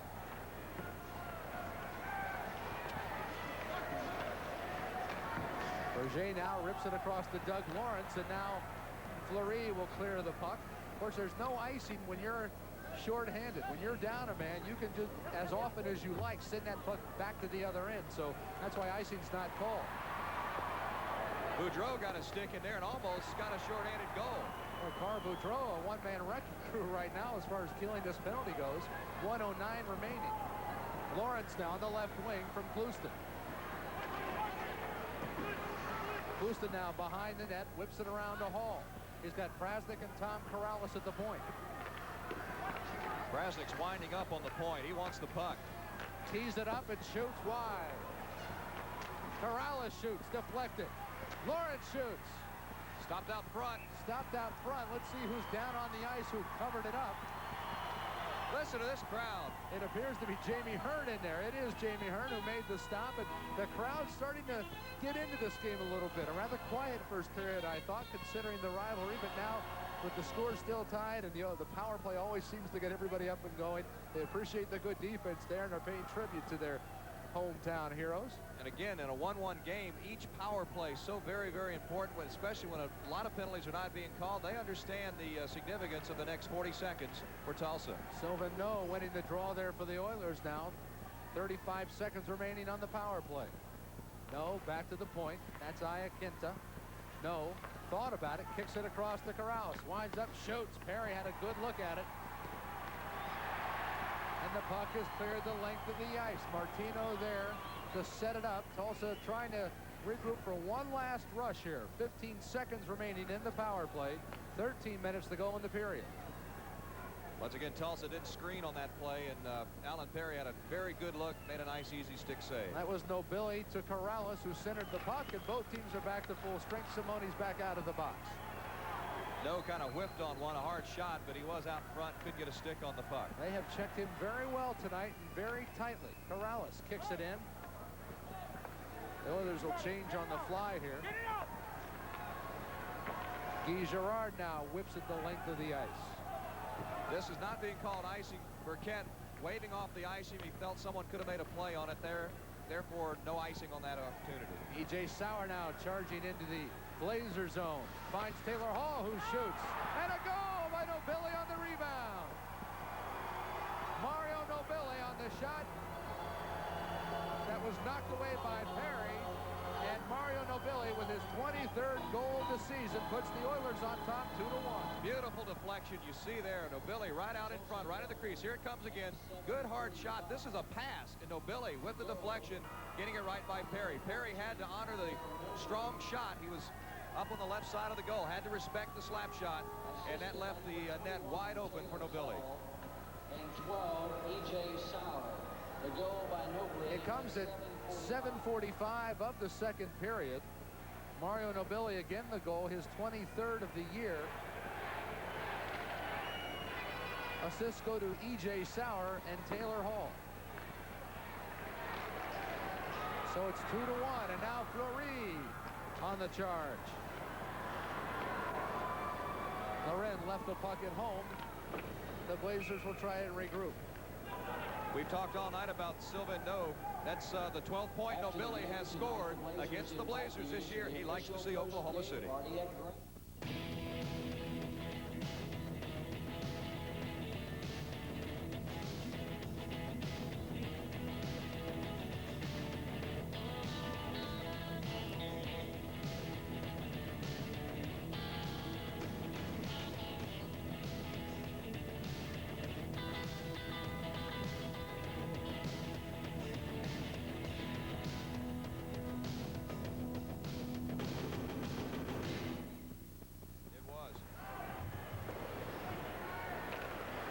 Back to the action, 11:34 remaining.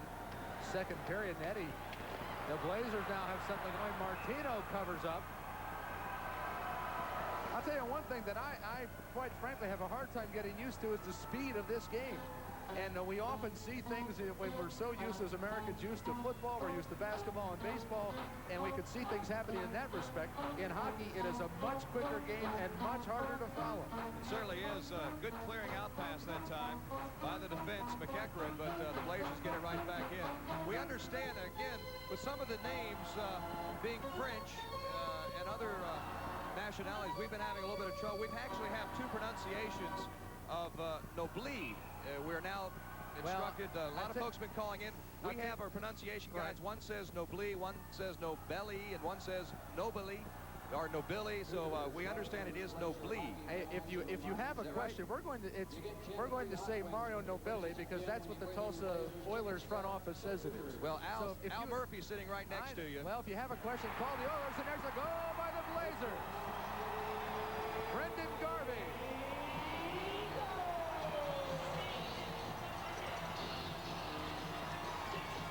Garvey beating Martino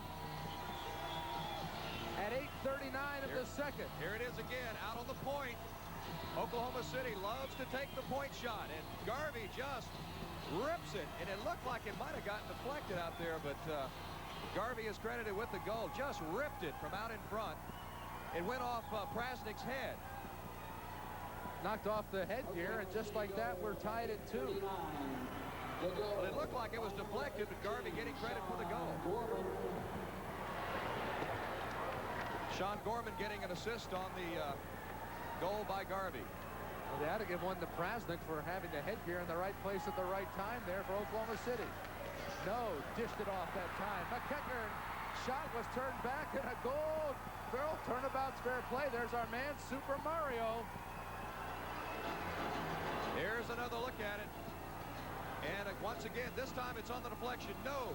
Sends it back. There's the shot. Now watch Nobily. Right out in front. Nobly, Nobilly. What are we going to call him here? But anyway, he's got his second goal of the game. It goes. All right, there he is right out in front. Perry made the initial stop. You see he gets out of position. And Mario is right there to put it in, his second goal of the game. And we've got the statisticians frantically hard at work as they try to add up. We've had 2 goals now in a matter of seconds. By number 21, Steve Simone. And Why do we say we just call him Super Mario here until we can get this thing cleared up? But again, for you folks who have been kind enough to call in, we certainly do appreciate your phone calls, but the pronunciation guide that we do go by, the Oilers front office, calls him Mario Nobilly. So talk to the fine folks, Karen Plunkett and Jeff Lund and all those wonderful people who work there, and we go by what they're the bosses tonight when it comes to these such matters. So, well, regardless, Super Mario now with 13 points against the Blazers this year. That ties him with No for team high against Oklahoma City. 6 goals, 7 assists for Mario this year. Beausoleil and No getting assists on the last goal. Longstaff winds up and shoots. We get a moment, I'll tell you about the Blazers goal that happened just 30 seconds before that. Just a few seconds ago. Well, when it rains, it pours, and just like that, we've had bang, bang, bang goals here in the second period. 3-2 Tulsa. On the Oklahoma City goal, Garvey the score, Gorman and Simone with the assist. 30 seconds later, then Tulsa scored to take the 3-2 lead. Taylor Hall with control of the puck there. He's wrapped up from behind by Chris Laganis. And now Klusta. carrying Brendan Garvey into the board. Back now come the Blazers. Leganis to Greg Johnson. To Carl Boudreau, who shoots wide.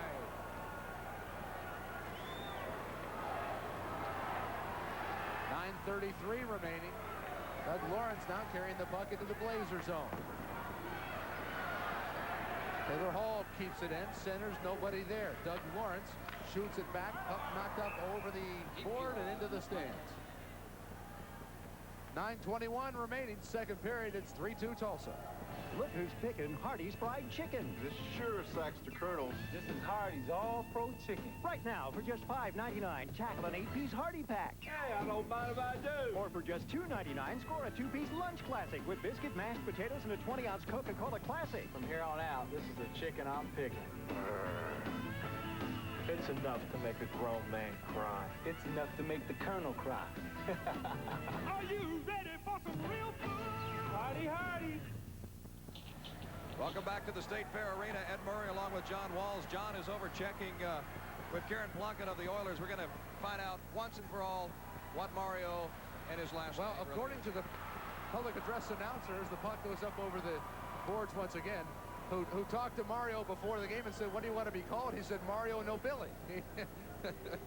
We just call him Super Mario and leave it at that. But it is No Billy. So again, for you folks who have been very kind and have called us from home, go ahead and enjoy the game.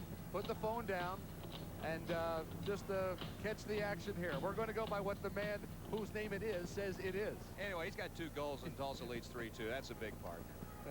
All right. I think we've beaten this dead horse for a while. McKecker trying to tie up the puck. You see Daniel Loren keeping him away. That's Loren behind the goal. Fleury looking for the centering pass there in the slot. Back out front, that's Garvey, who had scored on the first slap shot. Martino comes up to make the save. And now we'll have a penalty in the play in the Oilers zone. Boudreau hit the deck out in front, and he must have had some assistance. Interference is going to be the call. Watch right in front, right there, a little stick on the skate, and Boudreau goes down. Interference called. He did not have the puck, therefore he's being interfered with, as opposed to a trip when the stick gets in there and knocks him off his feet. Now Sean Clouston goes into the penalty box at the 8:44 mark. So now Oklahoma City on the power play. 2 minutes interference. Their second of the game. 2 minutes interference at 11:16. So far, Tulsa 0 for 2 in their power play. Oklahoma City 0 for 1. You get a long look there at the Tulsa Oiler bench. Tulsa with a record of 24-10-3 coming into tonight, and Oklahoma City 37-2. 30 as in 30 and then 7 losses and 2 ties. Martino will cover up. So Clouston goes into the penalty box, and Oklahoma City with that French connection line you talk about, dying to get on the board. Fleury, though, off the ice right now. They have Boyd Sutton leading the attack. There's also lapel pins, souvenirs, taking the draw Blazers novelties located for Oklahoma City now. Steps in is Joe Burton, high-scoring center, 28 goals thus far this year, along with his 17 assists. Burton wins the draw. Guy Girard looking for the backhand there, but didn't have a chance. Into the corner now, works it around. Lawrence tried to drop off the puck. Girard will chase it down in his own zone. 1:32 left in the penalty. Back come the Blazers now. Girard shoots it into the Oilers zone. Martino missed the puck there. Hard check. Berger sending Burton into the board. Winds up. Simone does it. Scores! Steve Simone. And it's tied at 3. And it's a power play goal. Simone, there's the shot I talked about earlier. We're going to get a couple of looks at it. Steve Simone with perhaps the hardest shot on the Blazers team. He seemed just rip it low on the ice right past Martino. Martino didn't have a chance. Look at this. In there before Martino could even get an eye on it. We're tied at 3. Steve Simone with a tremendous slap shot. Now Joe Burton and Boyd Sutton get credit for the assist. Simone with the goal. For Steve Simone, that is his 27th of the year. And it's tied at 3. So after a fairly quiet first period, the two teams have exploded here in the second. A couple of goals apiece. We're back even Steven at 3. Sutton and Gerard get the assist on the Simone goal. Oh, Guy Gerard gets credit for the assist. Guy Gerard and Sutton, Boyd Sutton, both with assists. Gerard, that's his 35th assist. He is third in the Central Hockey League in that category. What an exciting last, 4 or 5 minutes or so. After the first period, great goaltending. And now all of a sudden the shooters are finding their mark. Well, in the last 6 minutes or so of hockey, we've had 4 goals. It has been something else now. Sutton tries to carry the puck into the Oilers zone. He's knocked away by Berger. Will reset behind his own goal now. Mike Berger with the puck. Shoots it up ice to Doug Lawrence, who carries it in. He's got Corrales with him. That's got Longstaff, and Perry takes it off the pad. Berger shoots wide. Everybody teeing it up now and giving her a rip.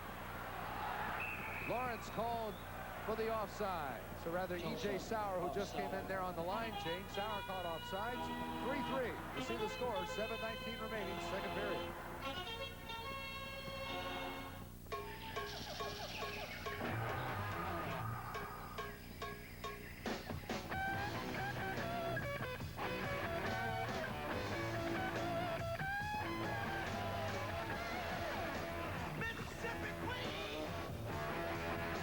With cold-filtered Miller Genuine Draft, the world's a very cool place.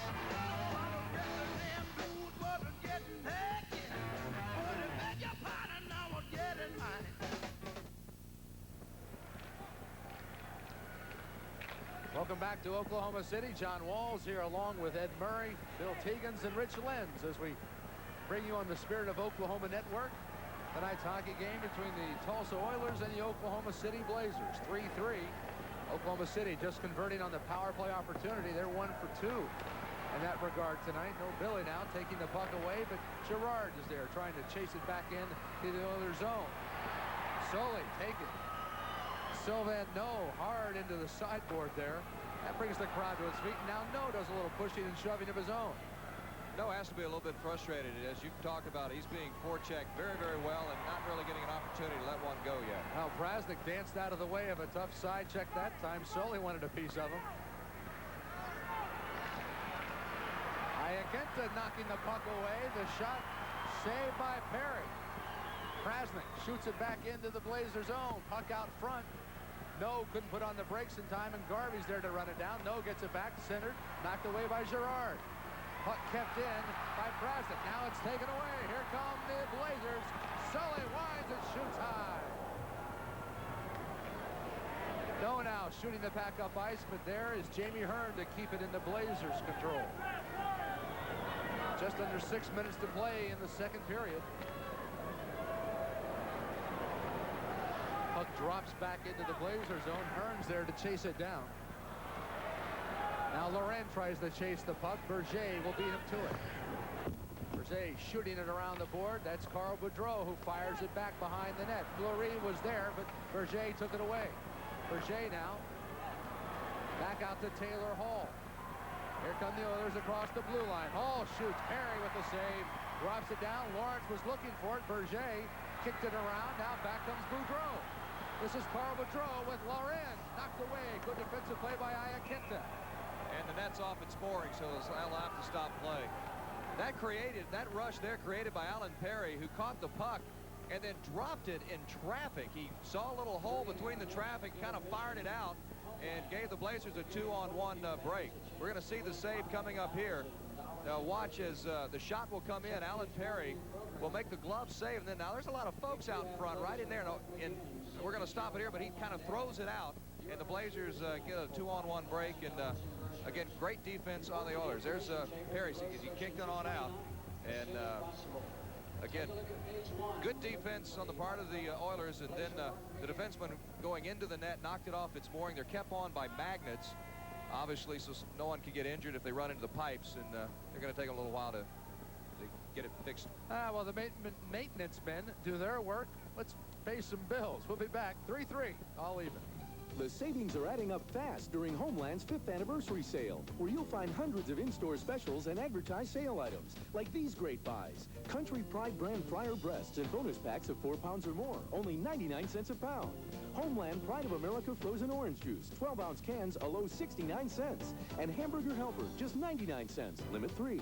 Plus, take advantage of even greater savings with double coupons up to 50 cents. All this week during the 5th anniversary sale at Homeland. All right, welcome back to the State Fair Arena here in Oklahoma City. Tulsa and the Blazers all even at 3 in the second period. We're ready to resume play. Face off now in the Oilers' end. It'll be Carl Boudreau on the draw, and Sean Clouston as well for the Oilers here. Clouston kicks it away. Puck winds around down into the corner there, dug out. The Blazers keep it in.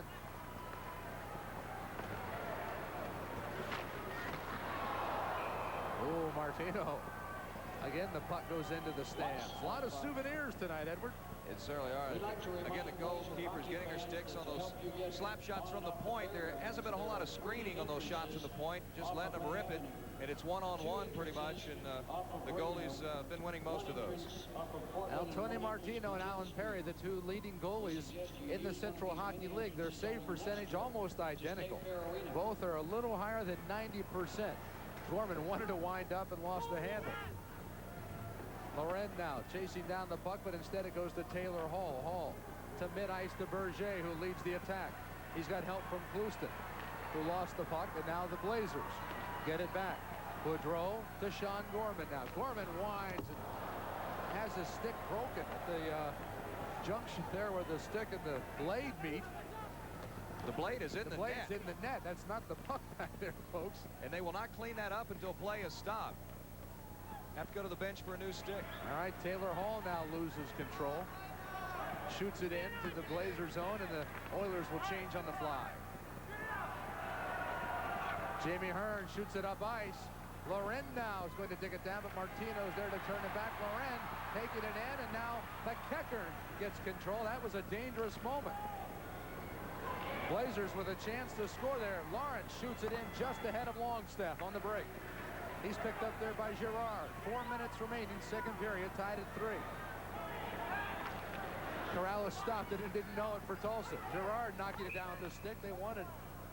Looks like we're going to get a high sticking. A high sticking there by Girard, who just instinctively reached up there and tried to knock the puck down. You see the blade knocked back in behind Martino, the broken stick earlier. The Hooter girls welcome Blazer hockey fans. Linesman Jim Byers cleaning it up. Again, when you break a stick, it stays as part of the in play on the ice until stoppage in play. Now they get the ice cleaned up. Jim Byers still skating around with the blade. Now we say the high stick. That is not a penalty. That's just a stoppage of play. Now there'll be a face-off in the Blazer zone. In that particular case, there is a penalty high sticking, of course, but in that case, just a high stick to hit the puck. Little dangerous moment. Let's blow this thing quiet. Perry once again covers up. I think you have to give referee Mike Foy credit so far. 3:44 left in the second period. There's only been, what, 2, 4, 6 penalties called. Really letting them play, and it's been a good clean hockey. And there's the replay again. Perry makes the initial stop and quickly covers that rebound. Those rebounds are not going far out. Perry doing a good job smothering them and keeping them in front of him. Now McEachern now takes the puck back across the red line and shoots it into the Blazer zone. There's Perry. To Guy Girard. Girard now shoots it into the Oilers' end. McEachern there. One of those weird bounces out of that corner. Taking Laganis off the puck now. McEachern and Laganis again. Longstaff also in on the play for Tulsa. Back out to the point. That's Girard. Kicks it in off the end board. From behind, you saw that check. Laganis. That was Chris Laganis, who doesn't shy away from contact too often. Laganis now has it break on Martino. Shoots, and Martino with the glove save. Nicely done. Nicely played by Martino. Held his ground. Had some defensive help in the middle of the ice. I don't know if you can see it to the right of your screen. The defense right in there, so Martino can stay put on the left corner. Here, now you get a good look. Defensive help inside, so Martino has the angle and makes a great glove save. You see Martino down on his knees. If there's a complaint that Gary Unger has about him is that he does what you call flop. He's a flopper. He tends to go down a little bit too soon, too quickly. And that really doesn't give you as much control as a goalie as Gary Unger would like. And that's one thing he'd like Tony to correct, but that's his style, and so you got to live with it. Well, Loren's goal was a high goal back in the first period. Ooh, hard check there. Jim Sully playing a little body on one of the Oilers now. Here comes Tulsa. Shot goes high off the glass. Back and forth. Here come the Blazers. That's Steve Simone, who had that incredible goal here as far as the speed of the puck earlier in this period. Under 2.5 to play in the second period. Martino covers up the puck, and there'll be a face-off in the Oilers zone. There's a good look at Tony. Not a big guy, 5'9", 185, out of Montreal. Again, he only had to face 9 shots in the first period. The Blazers are making up for it here in the second period. They're peppering him pretty good right now. He has seen a little more activity in this period than in the first. 2:21 remaining. You see there at the bottom of your screen. 3-3 our score.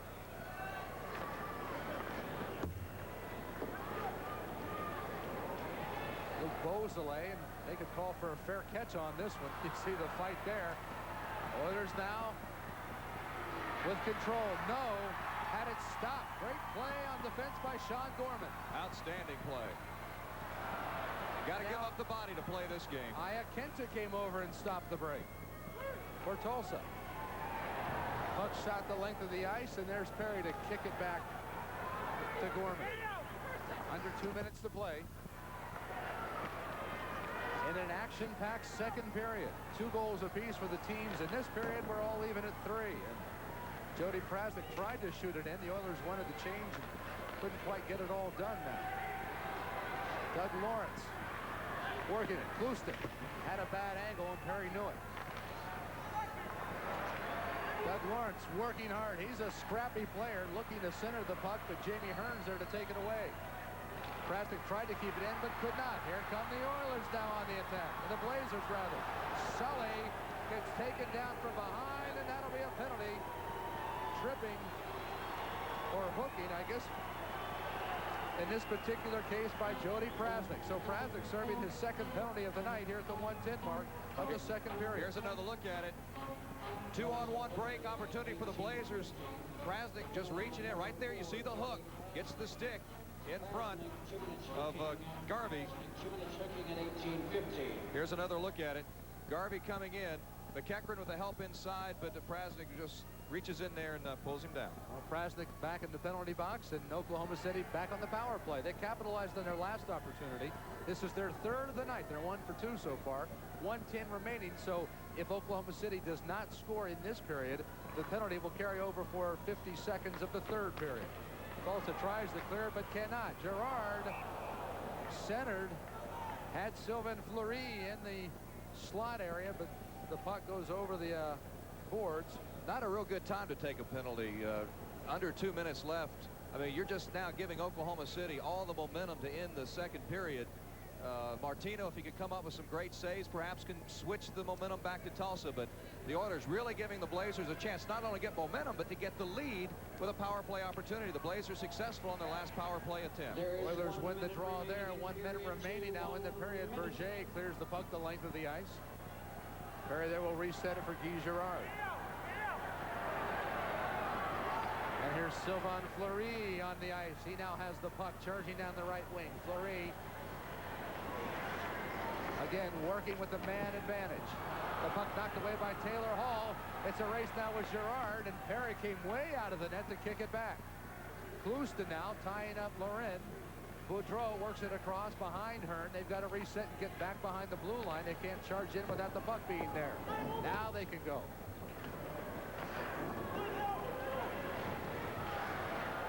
There's Hearn. This is Sylvain Fleury, the leading scorer in the league. Out to the point.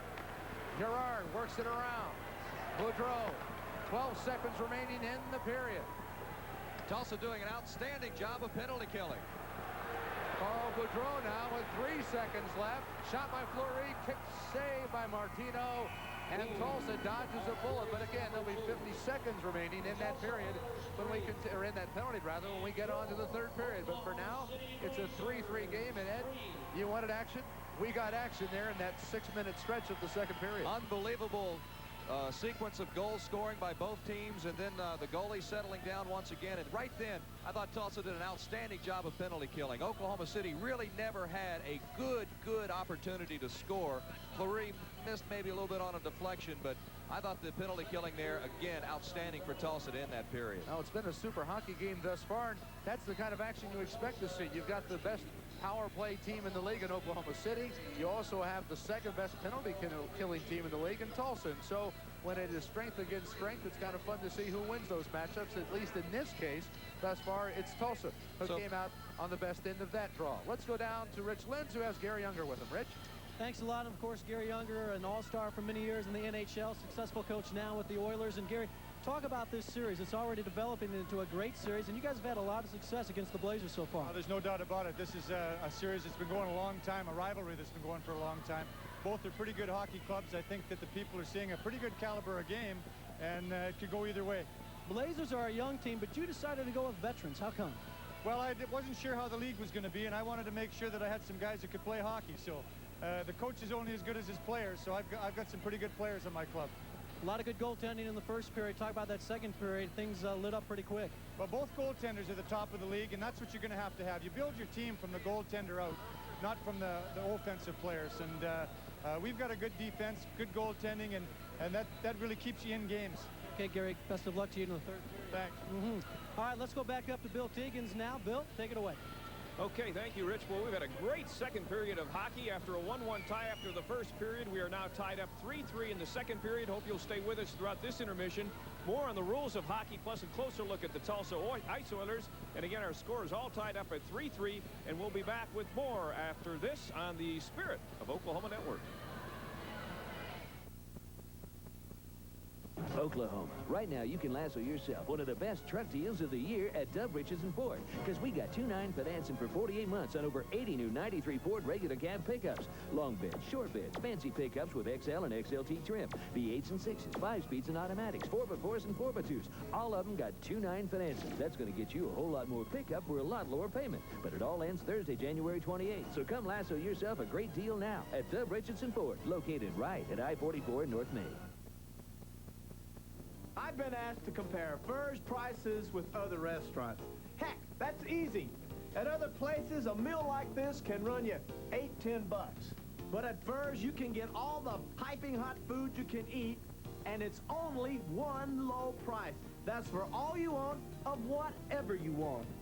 So come to Furr's and compare for yourself. It's like I've always said, if you're eating anyplace else, you're probably paying too much. And welcome back to State Fair Arena in Oklahoma City. Hope you're enjoying the game. We've had a great second period. Again, it was tied 1-1 after first period. You see the score now all tied up 3-3 after the second period. Great goaltending in the first period and some great offense. About 4 goals scored in a 6-minute span of the second period. Again, we're all tied up at 3-3. If hockey is a little bit foreign to you, we're going to try to help you out a little bit tonight on some of the basics of the game. Let's take a look at some of the cold facts about penalties in the Central Hockey League. The first penalty we're going to talk about today is hooking. You can't take your stick and hook the other player into the boards or even in the center ice area and hook them away from the puck. The next one is cross-checking. Instead of using your body to take the player into the boards, you put your stick out in front of you and you push your stick into the player, pushing the player into the boards. High sticking is a very serious offense and sometimes gets called for more than a 2-minute penalty when a player is cut on a high stick, and that's when a stick is above your waist. If there's blood drawn on the play, then it's an automatic 5-minute penalty and a game misconduct. Charging is when you take 3 steps at a player, more than 3 steps, and run them into the boards. Tripping is quite obvious. You take the feet out from underneath the player. The one thing about tripping is that if a player has a clear shot or a breakaway on the goal and somebody trips him, then there's a penalty shot call and he gets a free shot on the net. Slashing is when you take your stick and almost use it like an axe and chop the guy on either on the hands or on the body, or even hit him on the stick. Even if it doesn't hit his body, it's called a slashing penalty, and that's also a 2-minute penalty. And you can't hit a player from behind. What they're trying to do in this rule is take away the possibility of somebody coming and getting hurt when they get hit into the boards. If you're in your own zone, the center line divides the rink into two portions, the offensive and the defensive zone. If I'm in my own zone behind the red line and I shoot the puck and it goes all the way over the first red line, the blue line, and then all the way down to the other end and against the boards and goes across the red line, that is an icing call. If it touches somebody on the way down, then it's not icing, but it has to go straight through all the way without touching anybody. If the face-off comes after an icing call, it goes all the way back to your zone and starts beside your goaltender. If one team is shorthanded, you're allowed to ice the puck without a whistle being called. Cold Facts is sponsored by Homeland, by Miller Genuine Draft, and by Furs Cafeteria.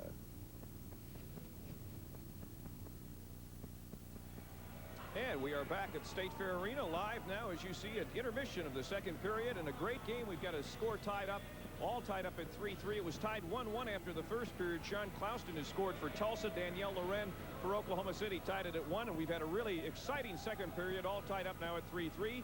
Back after more, back with... It's the final 2 weeks of Homeland's 5th anniversary sale, where you'll find aisle after aisle of extra low prices. Stop in today and look for these great buys. Country Pride brand fryer breasts in bonus packs of 4 pounds or more, only 99 cents a pound. Whole boneless beef sirloin tips in 9 to 12 pound sizes, a low $1.68 a pound. And Townhouse chicken noodle or tomato soup, 10.5 ounce cans, 3 for $1, limit 3. Plus, pick up greater savings with double coupons up to 50 cents. All at the 5th anniversary sale at Homeland. Miller Genuine Draft. It's cold filtered. That's how we keep our commitment to everyone who knows that draft beer is real beer, pure beer, the best beer. It's why so many people can enjoy a beer whose taste hasn't been changed by heat pasteurization, and why so many people are making a change of their own to the genuine draft. Get out of the old, get into the cold. Hey, if you have kids, you know, every minute is an adventure, so bring them to Furs. You walk in, pick up your food, and sit down in a matter of minutes. And the food's great. All you want, of whatever you want, for one low price, even less for kids. So bring the family to Furs. You're happy, they're happy, everyone's happy. And take it from me, if you're eating anyplace else, you're probably paying too much. You recycle cans and bottles, why not the engine in your car? A remanufactured Auto Machine and Supply engine can save your car and save you a lot of money. Auto Machine and Supply engines are the highest quality, affordable, and remanufactured to better than factory specifications. If you do it yourself, come to Auto Machine and Supply Company. If you have a mechanic, insist on Auto Machine and Supply quality. Our 54 years experience means you can trust Auto Machine and Supply for the best. You can have your car run like new again and save lots of money. That's what we do at Auto Machine and Supply, and we do it better than anyone. At first glance, it looked like a scene straight from the TV series Rawhide, but these steers were actually making their way through Oklahoma City. We'll tell you why tonight on Late Edition. And we'll have a progress report on the woman whose 2 children died in an apartment fire earlier this week. Also, there was a mysterious explosion today in Broken Arrow. A man was killed. We'll tell you what police are saying tonight. And Newsline 9's Heidi Browning tells us why the International Finals Rodeo can definitely be called a family event. Meteorologist Alan Mitchell joins us now from the Weather Forecast Center. Alan? Okay, Russ, thanks a lot. We've had a strong cold front come through Oklahoma. Winds have increased to about 40 miles an hour. And a check of our satellite review showing a large area of cloudiness over Oklahoma, but it appears we'll have a little bit of clearing by about midnight time here in central sections, and then it really looks like Sunday should wind up to be a pretty nice day. The winds will be strong in the morning, but should begin to diminish some towards late afternoon hours, probably northerly at about 5 to 10 miles an hour. More news and weather coming up right after the game. Hope you can join us then. This is just about what you'd expect when Tulsa and Oklahoma City meet in the Turnpike rivalry in hockey, and the game is all tied up 3-3 here after 2 periods at the State Fair Arena in Oklahoma City. Bill Teagan's right here. Glad you're along here with us. You know, there isn't a hotter team in the Central Hockey League right now than the Tulsa Oilers. Here's a closer look at one of the best teams in the CHL.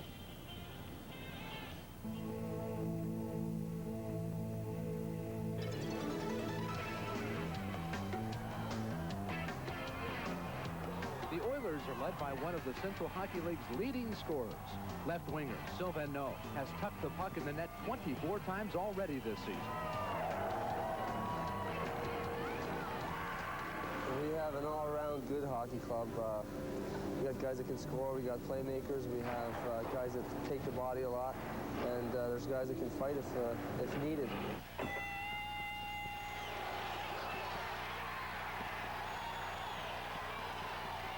We got a team that can pretty much play any kind of role that the game situation is happening. If it's going to be a tough game, we can play a tough game. If it's going to be a high-flying game, we got the players that can play that style too. The Oilers may mix it up, but it's all on the up and up. They are the least penalized team in the league and pride themselves on a defense that is clean but very mean.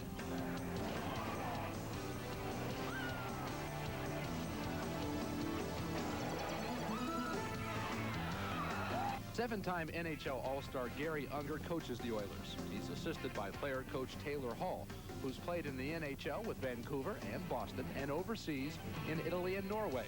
In fact, Hall's played in so many places, it's harder to keep track of them than it is opposing attackers on a power play. The next year, geez, where did I go? I went to, it's hard to remember. If I don't remember them one right after another, then I kind of forget. But no matter where he's been, Hall has never forgotten how to win. And that's a feeling he's passed along to the Oilers in their fight for the CHL championship. This Tulsa Oilers profile is sponsored by your Lincoln Mercury Dealers Association and by Brahms Ice Cream and Dairy Stores. Back at State Fair Arena, our score is all tied up. Tulsa 3, Oklahoma City 3. Great game in the Central Hockey League tonight. It was tied 1-1 after the first period. Now after the second period, all tied up again at 3-3. And we had a span of some great action. We'll show you that when we come back right after these messages. The day's been a little longer than most. The drive home, a little more comforting.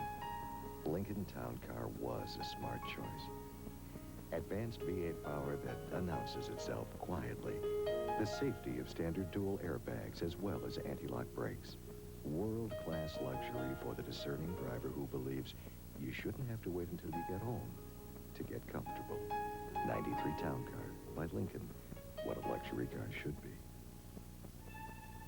You'll love Brahms premium highest quality ice cream right from the start. Delicious flavors like German chocolate, pistachio almond, chocolate pecan divinity, and peanut cluster fudge. Cherries, pecans, and cream, chocolate almond, and butter pecan, too. Brahms premium highest quality ice cream in this distinctive package at your neighborhood Brahms ice cream and dairy store. The question's not, how can the Men's Warehouse get away with selling suits for so much less? The question is, how can department stores get away with selling them for so much more? At the Men's Warehouse, the difference is the lower price. I guarantee it. National Check Cashers, open Monday through Saturday, 7 to 11, Sunday, 9 to 6. We cash any kind of check. Offer electronic filing, refund anticipation loans, even tax preparation. In our business, you either set the pace or follow the lead. I'm John Holt of Jackie Cooper Rose GMC Ford in Yukon. For a limited time, we teamed up with a gigantic financial institution that will allow us to offer 4.9% APR financing, not just on a few of our vehicles, but every new Ford, like the Ford Explorer, F-Series pickups, the all-new Rangers, even the #1 selling car in America, the Ford Taurus, and you still keep the rebate. Only at Jackie Cooper Rose GMC and Jackie Cooper Ford, Route 66 in Yukon. Thanks for making Newsline 9 #1 at noon, 5, 6, and 10. At State Fair Arena, the game is tied at 3-3. A great second period, lots of scoring, and John Walls and Ed Murray have been calling the action for us tonight. And guys, we had a great second period of hockey. Well, you know, Bill, as far as the first period goes, you talked about their 1-1 and everybody kind of feeling themselves out, and all of a sudden here we get to the second period, Ed, and things just exploded on us here, and it started at the 7:45 mark with Super Mario of Tulsa. And less than 5 minutes, we had 4 goals. Hall and Sauer are assisting on this play. Notably, right out in front and right there on the deflection. That's a gorgeous pass. And that made the score 2-1 with Tulsa in the lead. For Taylor, his 29th assist, Sauer his 20th. Then Oklahoma City came right back 30 seconds later, and Brendan Garvey would get his very first goal of the year. Simone and Burton assisting on the play. And this was actually, it went off Prasnik's helmet right there. You saw it deflect off the helmet. Nothing Martino could do on a goal like that. You see even Martino looking back somewhat in disbelief there, saying, wait a minute, that shouldn't count because it was my own man's helmet who knocked it in behind me. Steve Simone and Joe Burton there with the assist, and again, that made the score all even up at 2-2. In fact, I have to admit, the first goal of the period happened so quickly there, I thought the ball, or rather the ball, I knew I'd do that before tonight was over. I thought the puck had bounced off the pad of the goalie, but instead, as you said, it was a great setup pass. Goal number 3 again, less than 30 seconds later. 30 seconds, and it's Nobili again. This time the assist going to Beausoleil and No. First point of the game for No. Right out in front, right there. Perry made the initial stop. Nobili, that's why you stay on the crease. You get the easy one. Second goal of the game for Nobili, his 24th of the year. For Beausoleil, it's his 5th assist. No, his 32nd assist, as he continues to rank 3rd in the Central Hockey League in scoring. And one thing teams did not want to do tonight, neither team wanted to give the other the advantage, and that's why those cheap penalties are something they were not going to take. Tulsa, though, got caught. Sean Clouston gets called for a penalty at about 11 minutes into the second period, and Oklahoma City made him pay. And on the power play, it's all Steve Simone, just blasted by Martino. Sutton and Gerard get assists on the play. For Sutton, his 18th. Gerard, his 35th assist of the year. Simone, 27th goal. And that tied the game at 3-all. And right before the end of the period, Tulsa called for a hooking. And that's hooking on Prasnik. So the Blazers will start the third period still on the power play. Right down 50 seconds of the one-man advantage. And we'll have the third period of play for you when we come back. Right now, we're all even at 3. These game highlights are sponsored by Hardee's and by Remington Park. Look who's picking Hardee's fried chicken. This sure sacks the kernels. This is Hardee's all-pro chicken. Right now, for just $5.99, tackle an 8-piece Hardy pack. Hey, I don't mind if I do. Or for just $2.99, score a 2-piece lunch classic with biscuit, mashed potatoes, and a 20-ounce Coca-Cola Classic. From here on out, this is the chicken I'm picking. It's enough to make a grown man cry. It's enough to make the Colonel cry. Are you ready for some real fun? Hardy, Hardy. Here's your wager, here's your win. Lady Luck, rise again. So, I make one bet, but a lot of the time I get 2 tickets. The second ticket means I win a prize before the horses are even out of the game. Remington's Instant Win game means we're giving away 50,000 prizes a day, and it might be you. Here's your wager, here's your win. Lady Luck, rise again. At Remington Park. Hang on to your hat. We should have a great third period. We're all tied 3-3. Tulsa and Oklahoma City getting ready to go for the third period. Let's go down to the ice in Richlands. Rich? Thanks a lot, Bill. Nobody's enjoying it any more than the general manager of the Blazers, Brad Lund. We talked to your uncle a little while ago. And now, it's been reported you guys broke even after 4 games. So what, you're going to retire and go to Hawaii, right? I'm not going to retire, but that's no reason for me or my staff to sit back and relax. And these sellouts are great, and it sure does help having the best team in the league. How do you like the move to the State Fair Arena? You know, at first I wasn't real excited about it. They've done a great job getting the arena ready. The enthusiasm in here has kind of got OU, OSU, Bedlam-type wrestling atmosphere to it, and I haven't seen any better in the league. Okay, Brad, good luck and enjoy the third period of the hockey game. Now let's talk to a fan. We said we were. This is Mark Slagle, and Mark, you're part of a phenomenon. Explain what's happening here with the Blazers in Oklahoma City. Well, we've really had a good time. This is about the 3rd or 4th time I've been, and it seems like every time I come it's a sellout, but I just enjoy the skating and the scoring, and a lot of people said this would be like AA hockey, like the Olympic team, and that's one of the reasons I've come to see the scoring. Okay, go enjoy the third period. Bill, let's throw it back up to you. Okay, thank you, Rich. And again, we're just about ready for the third period, so let's head on down to John Walls and Ed Murray for what should be a great third period. Thank you very much, Bill Tegans and Rich Lenz, our roving reporter. Again, 3-3 our score, 50 seconds remaining in the penalty to Jody Prasnik, and a crucial time of the game right now for the Oilers. They fought off that first minute 10 of the penalty in the Ed Murray. And very important for the Blazers standpoint here, if they get a goal up on Tulsa, all of a sudden they're very much at the advantage and have their first lead of the game. Well, 20 minutes in the third period, but again, the momentum, the whole sequence of the game could go right here. As Al Murphy was telling us, what happens when you have a late penalty in a period, you go in the locker room, maybe bicker a little bit, so we'll see what kind of effect that attitude might have. Well, the puck's shot now back down the length of the ice where Perry will reset it. 31 seconds in the penalty to Prasnik. Also with their penalty-killing team on the ice, while the Blazers are trying to take advantage of their firepower with Sylvain Fleury, Daniel Loren, Jamie Hearn. That's Guy Girard. Boudreau wanted to wind up now. 11 seconds left in the penalty, and Oklahoma City not doing a lot with this very valuable time. Hall's doing a great job in the middle. So the penalty is now over. Prasnik is back on the ice, and the Blazers really, for all practical matters, got one shot, and it wasn't a very good one. Icing will be called, and it will return back to the Oilers' end for a faceoff. Taylor Hall did a very nice job on the defense. The Blazers wanted to try to get it down low into the center position, but Taylor was whacking away with his stick on the skates, and the Blazers decided not to go in there and test him. Shots on goal in the second period, 15 for Oklahoma City, 13 for Tulsa. So they evened it up a bit there. It was 20-9 at the end of the first period in favor of the Oilers. So now Oklahoma City with 24 shots on goal. The Oilers with 33. Again, getting more shots on goal, something Gary Under wanted them to do. And they've realized that goal so far this season. Leading 33 shots to 24. Nice move. Turned away, though. Simone had a good shot. Martino came up with the pad save there. Simone has 2 points in the game, a goal and an assist.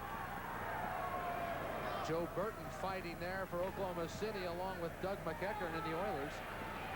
Gets a little push and shove from Jim Sully as well. Hasn't been easy to freeze the puck on the boards tonight. The linesman letting them go.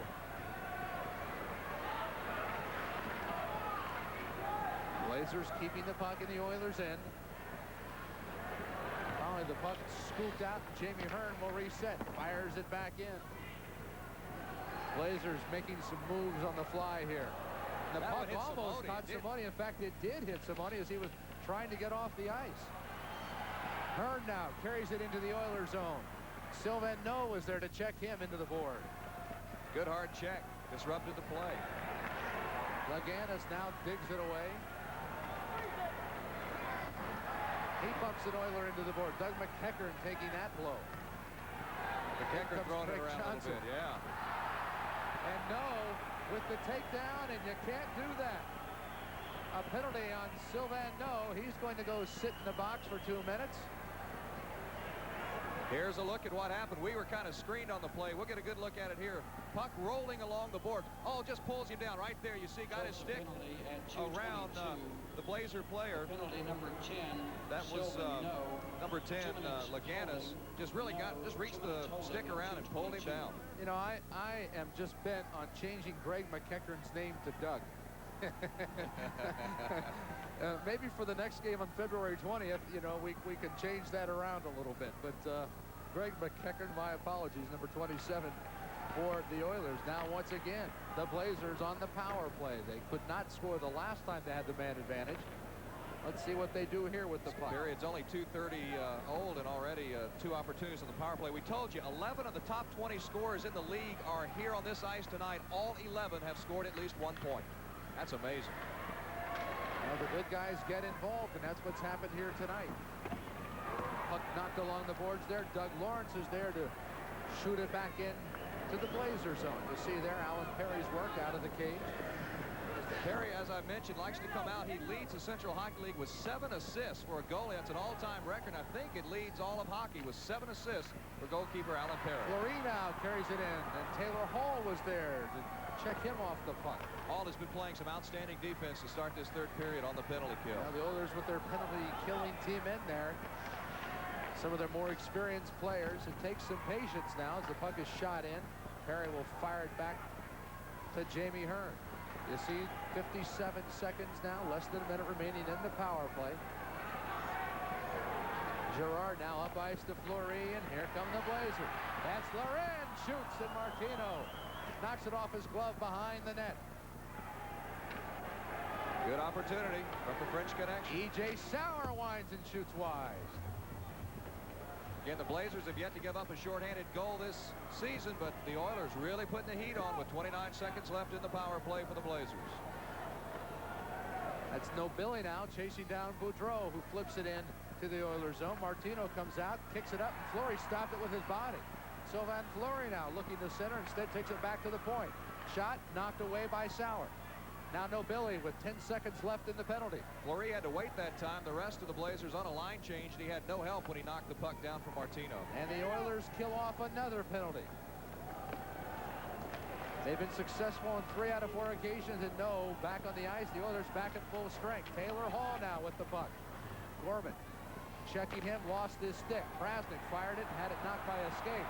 Here come the Blazers. Simone across the blue line. Leaves it for Burton, who shoots off of Martino. I believe that might have been even knocked down out in front. Again, Tulsa defense playing very well right now. Now, if we can get the folks in front of us to sit down, we do all right, Eddie. Folks are standing up while monitors flickering as we do have icing called with 15:06 left in the third period. Tied at 3. 15:06 remaining to play. Of course, there could be overtime down the road. The Blazers have had 3 shootouts in the last 5 games. You'll love Brahms premium, highest quality ice cream right from the start. Delicious flavors like German chocolate, pistachio almond, chocolate pecan divinity, and peanut cluster fudge. Cherries, pecans, and cream, chocolate almond, and butter pecan, too. Brahms premium, highest quality ice cream in this distinctive package at your neighborhood Brahms ice cream and dairy store.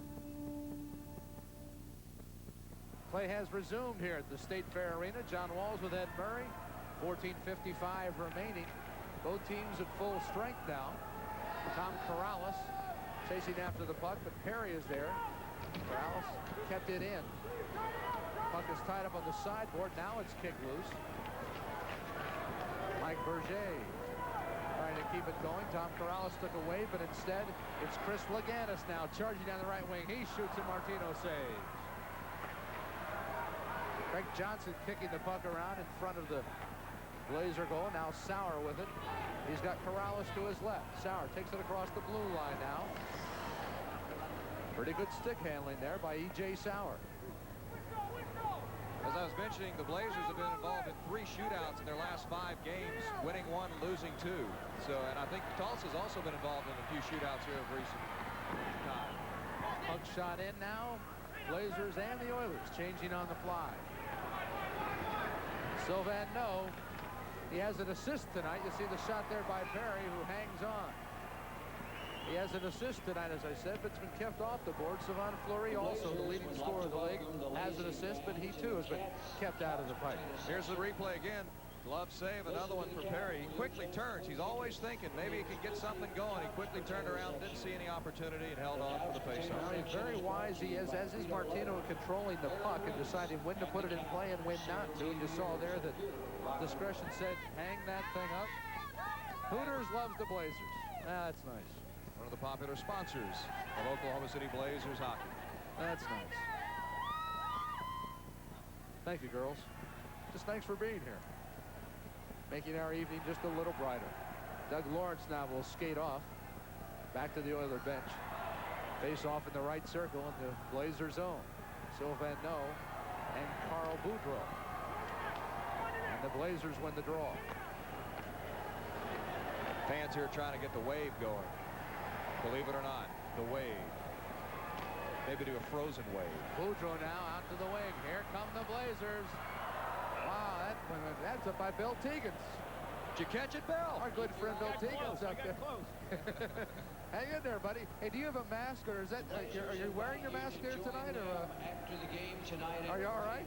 I'm okay. There you are. It was close, but I'm okay. All right, just wave to us. You're on camera. There you are. That's no mask. He looks like that every day. Oh, all right. I just thought for a second there, maybe he put it in the locker room in between periods there and picked up a little hardware. Nice to see Bill keeping all abreast of the action here, and hate for him to go to sleep at an exciting moment like this. Of course, Bill off to do Oklahoma State basketball tomorrow, the Cowboys in Missouri. Many of you know Bill across the stage is the voice of the Cowboys on their radio network. Wow, shot by Krasnick. Harry might not have been expecting that blast from beyond the blue line. It kind of looks like we have an icing possibility again. Watch this. Wow, that one had some smoke behind it.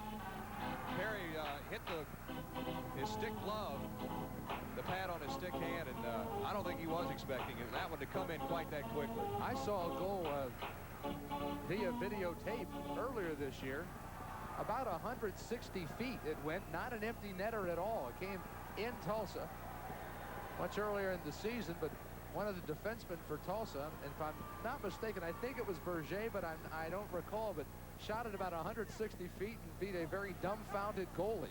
Oh, I bet. He couldn't believe the puck could come that fast and that hard from that far. Gerard shoots it into the Oilers zone. Saw one earlier this year. Pat Verbeek in the National Hockey League from behind the net shot it out on a pass and scored against his team on the other end. Talk about embarrasser. There's Burton out front. Oilers now.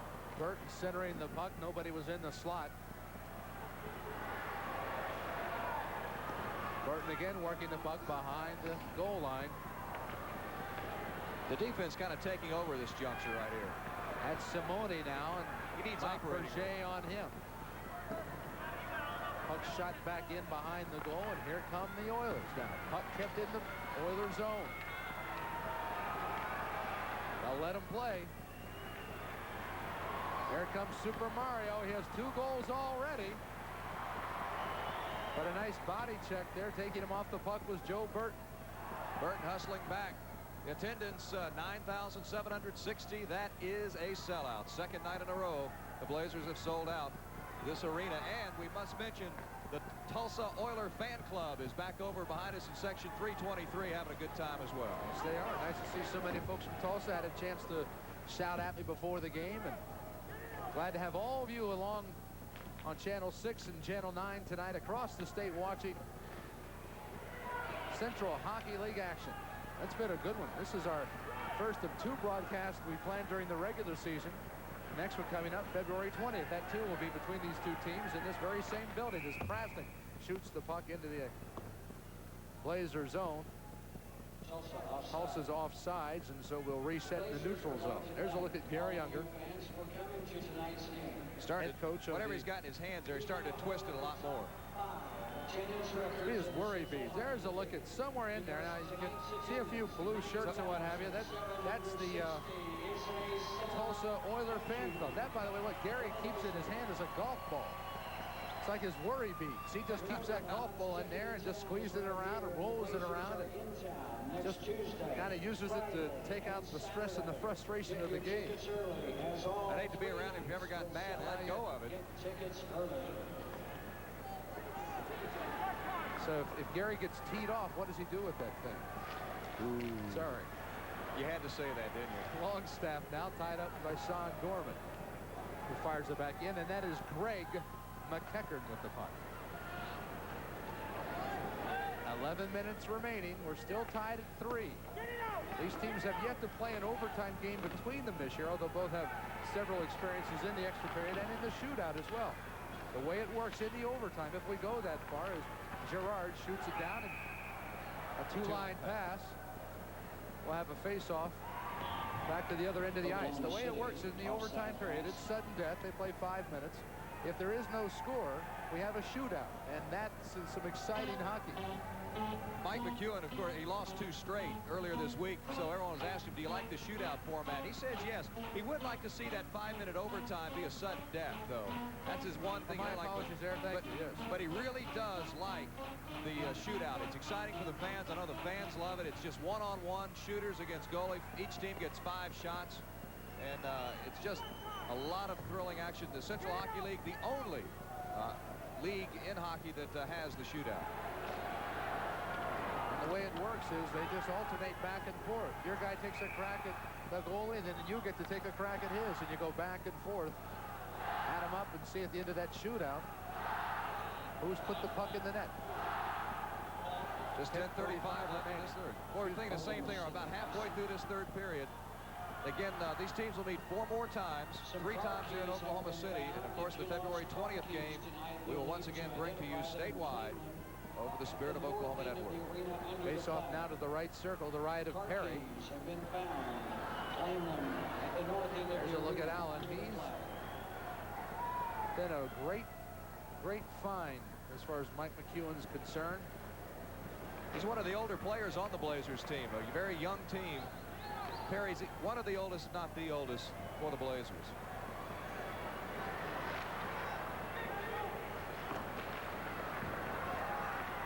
There's one of those weird bounces off the boards in the corners. Came right out in front. Martino, though, close enough to get it out. Someone's going to score on one of those before long. Doug Lawrence now trying to shoot the puck into the Blazer zone. He does, but back to clear it was Brendan Garvey. Ooh, Gerard taken off the puck with a good body check by Sylvain No. Here comes Burt now across the blue line. He winds and shoots at Martino with the save to his knees. And so Tony Martino coming up big once again. 9:55 remaining. 3-3 our score. Here's another look at it. Burt just really another rip shot. And Martino down on his knees again, but in perfect position. No angle for Burton to get that puck into the net. As again, both goaltenders tonight playing outstanding. Well, they are the two league leaders. There's a look at Tony. When you consider the firepower out on the ice, John, the fact that each has only scored 3 goals speaks volumes for Martino and Perry. No, Martino has 2 shutouts to his credit. Only 4 have been recorded in the league this year. Perry has none. That's what's so amazing. He's had just an outstanding run here in the last 16 games and no shutouts. And then Brian Flatt, who's the backup goalie for the Oilers, has a shutout as well. So Tulsa has 3 of the 4 shutouts. And it is surprising that a team of the caliber of Oklahoma City has yet to shut out the opposition, or at least Alan Perry doesn't have one to his credit. That's an awesome sound when they collide into those boards, isn't it? Puck dunked off the sideboards now. Krasnick will fight for the puck control. Martino keeps it away from Sylvain Fleury, but Fleury gets it right back now behind the net. It's whipped around to Daniel Lauren. Shot didn't have much steam on it from the point there by Sean Gorman. Martino's there to stick it away, and 9:09 remaining. We're all tied up at 3. For '93, Mercury Cougar has a stylish new interior. We added $800 worth of standard features. Then we did something really great. We lowered the price. '93 Cougar XR7 cost less than Cougar LS did 4 years ago. So now that we've shown you what we did to Cougar, we thought we'd show you what you did to it. Mercury Cougar, with a new incredibly lower price. Get a first-class deal on the car that's first in its class during the Cougar First Place celebration at your Lincoln Mercury dealer. Welcome back to State Fair Arena here in Oklahoma City. The second home, really, for the Blazers. The Marriott, usually where they play their games, tied up.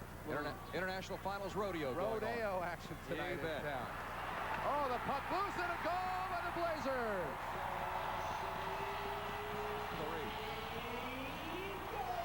Boyd Sutton or Sylvain Fleury, we can't say it is Sutton. It's Boyd Sutton, I believe. Craig Johnson may get the assist, and Sutton, as you see, Johnson was tied up, made the shovel past Martino there, deflected it away, but Sutton was there to put it home. And Boyd Sutton, with his 12th goal of the year, has given the Blazers their first lead of the night. Power of Johnson to get away from that check. And Sutton doing a great job. The puck hit his skate, and he was able to keep control, keep his eye on it, and get it by Martino. But Craig Johnson, using all 6'4", 230 pounds or so of his frame, and just muscled his way to get that over to Sutton. It came at 11:09 of the third period. 4-3 Oklahoma City. And now it's up to Alan Perry to hang on. You can see Rich Lenz. Hey, Rich, congratulations. Got himself a puck. What are you going to do with it now, pal? Make a friend. Attaboy.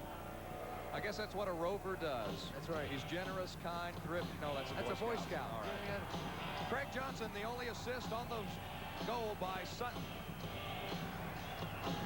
And Oklahoma City, I believe that is their first lead, is it not? It is. Tulsa has had the lead, or the game's been tied, and now the Blazers. Again, full strength, both teams were, but Boyd Sutton with the follow-through. You see there the high fives on the Blazer bench. That was Steve Simone there passing along congratulations to his teammates, and it's up to the Oilers to try and get some offense going. And Carl Boudreau turns that effort back. 8:35 remaining now. Fleury fighting for the puck. It's loose in front, but kicked out to the sideboard. There's the older defenseman. Knock it away. Auto Quinta. And Beausoleil now, as Oklahoma City turns up the heat defensively. Berger will carry it into the Blazer zone. Berger working backhand. Beautiful defense that time. I think by Fleury or Girard. Couldn't quite see how it was screened out on the play, but again, giving up the body on defense. Rosalie fighting to keep the puck in his zone. Sylvain, no, wide open, but a great save by Perry. Sylvain made the centering pass, had a teammate open. It was Mario Nobili who came up with the shot, and watch Perry save. Beautiful setup. No, right out in front, and look at that save by Perry. Tulsa doing a great job. No with the pass. Actually, Snow with the pass. Just set the man up perfectly. It was Nobili. Who else? He's had 2 tonight. He's been sitting in the crease, and that time Perry had to respect No, then quickly get over and stop Nobili. Burton wins the draw for the Blazers now, under 8 minutes to play. And here comes Burton working on Martino, shoots, and Martino kicks it away. The Blazers will not sit on a 1-goal lead. They are a goal-scoring machine in the third period. And Joe Burton split the defenders that time and had an opportunity, but Martino was there to turn him back. Back now comes Sean Clouston, who gets it out to Doug Lawrence, who fires it into the Blazer zone. Oilers making changes. Berger back on the ice with Iaquinta.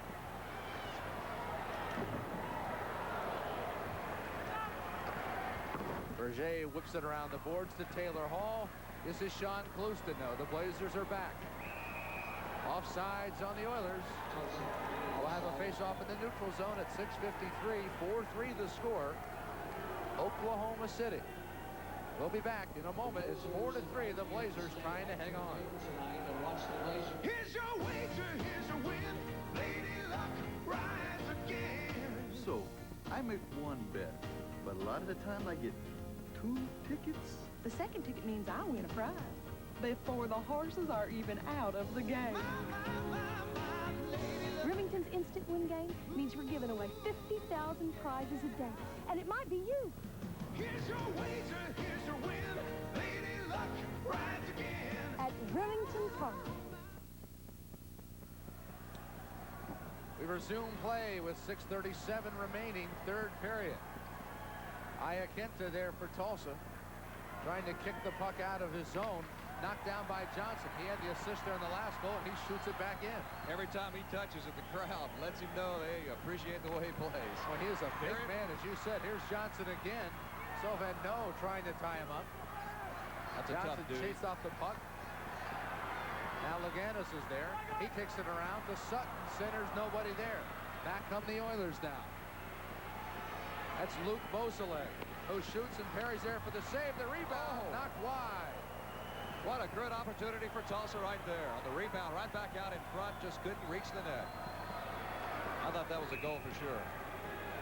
I mentioned the Blazers love the third period. They've outscored the opposition 83-43. 83-43 advantage the Blazers in the third period. However, in the series this year, Tulsa has scored 3-2 in the third period. Look at the save there look at that shot right there by number 14, Nobili. Nobili is all over the place tonight.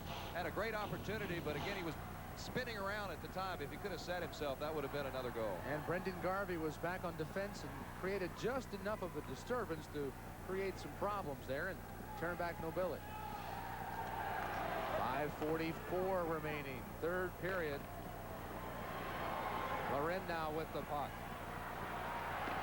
He's checked there by Carouse and shoots and scores! Daniel Loren with his second goal tonight, and it's a 5-3 Oklahoma City lead.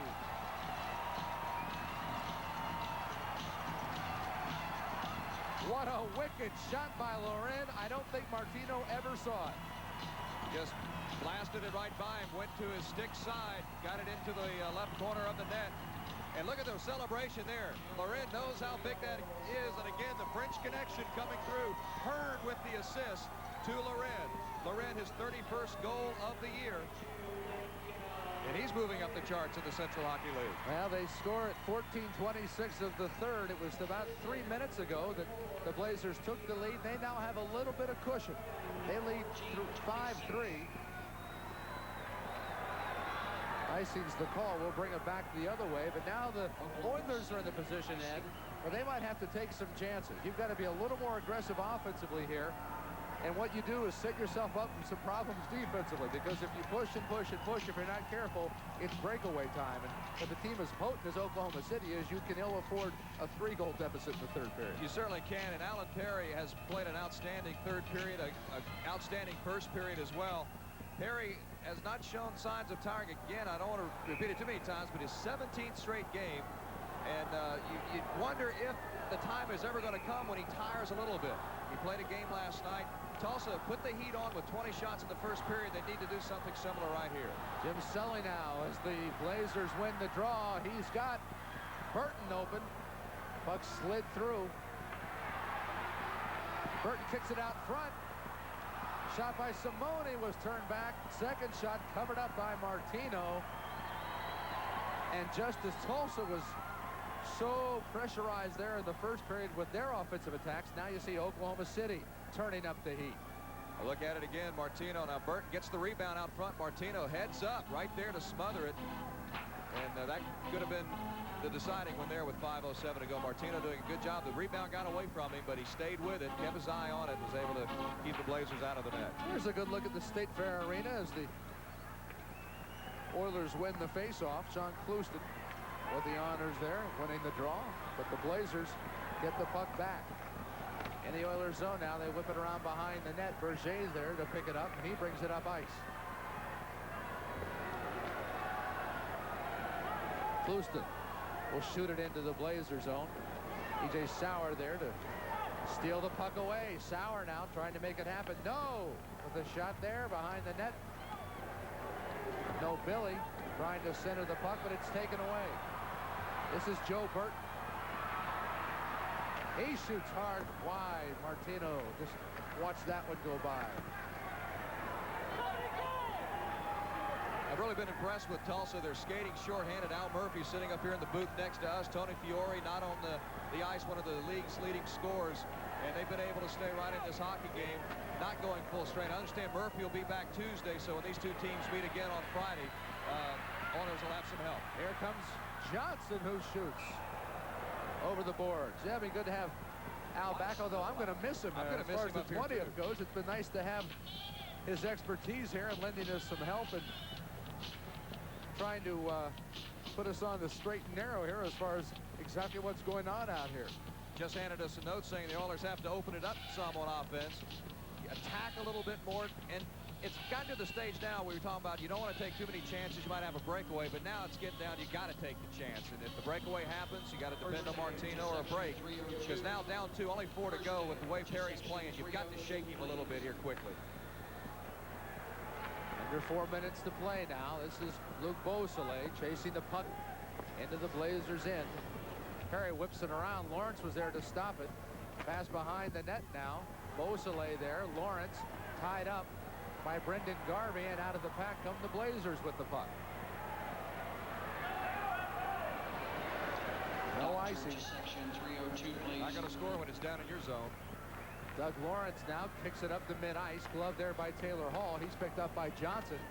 Leaves it behind. Lawrence, though, lost it back to Johnson, and here comes the big Blazer. Johnson. The dump pass behind him there. McEachran poke checking it away. McEachran and Hall have really been impressive on defense tonight. Big slap shot by Hall there allows the teams to change on the fly. Both take advantage of that. Iaquinta there now. Fighting it back to Berger. 3 minutes remaining. Tulsa down 5-3. The Blazers trying to get win number 31 of the year.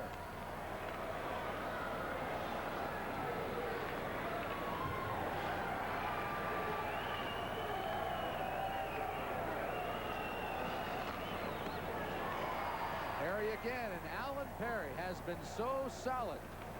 Flicked it all the way out to the red line to keep the clock moving. Heads up play there by Alan Perry to keep it going. Back again come the Blazers now. Johnson, or rather that was Boudreau with the pass, not Carl Johnson. Over to Loren. It was Loren again, who we're kind of looking at here as far as most valuable player honors. I think Daniel Loren has been super. He has a couple of goals, number 30 and 31. Alan Perry's been outstanding in net. Loren now now, chasing the puck down, knocks it around the sideboard behind his own goal now. Hearn will clear it out, finds his man, good pass to Boudreau, couldn't handle it though, and Jody Prasnick is there to chase it down in the corner. 1:49 remaining. It's a 2-goal lead, and now you're Gary Unger. You got to think about pulling that goalie and coming with 6 attackers. No Billy. The centering pass, and Perry again with the save. Alan Perry. Voice on Sports Radio 640 WWLS. Take a look now as Alan Perry comes up with the handiwork again, and we talk about the offensive work of Daniel Loren. How about Alan Perry for MVP? I think they both have to be considered. I think Perry, especially facing the 20 shots there in the first period, was just outstanding. Tulsa could have really taken off there in the first period if some of those shots could have gotten by. Only one of the 20 got by. And I think Daniel Loren will get a lot of consideration for the 2 goals, but I kind of lean towards Alan Perry myself. I think he's been outstanding. That will make it unanimous because in this third period, he has been big when he's had to be. 1:20 remaining.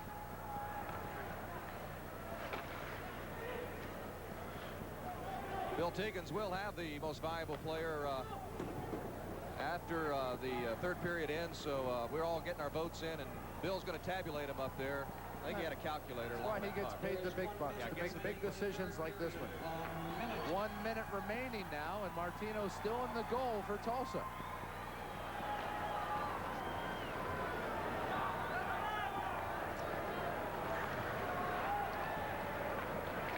Oilers trying to mount some last-minute heroics, but Oklahoma City, as Perry once again comes up with a save, seems intent on not letting that happen. Martino out of the net now. It's open. Prasnick kicks it around to McKecker. 30 seconds remaining. The Tulsa Oilers coming with 6 attackers. Beausoleil shoots it in. Sly known out. Taken off the puck very nicely by Oklahoma City. That was Boyd Sutton there with the check. 17 seconds remaining. Again, that net is open if Laganas can get there. He's fighting with it over McKecker now. Johnson also in on the action. And Oklahoma City is about to wrap up another win in this Turnpike Series. That'll put them 13 points up over Tulsa in the standings. Big win tonight for the Blazers. Well, that'll do it for tonight's hockey game. It's Oklahoma City coming up with the win over the Tulsa Oilers by a score of 5-3. The first place Blazers get a little more breathing room tonight in the Central Hockey League standings with the win over Tulsa.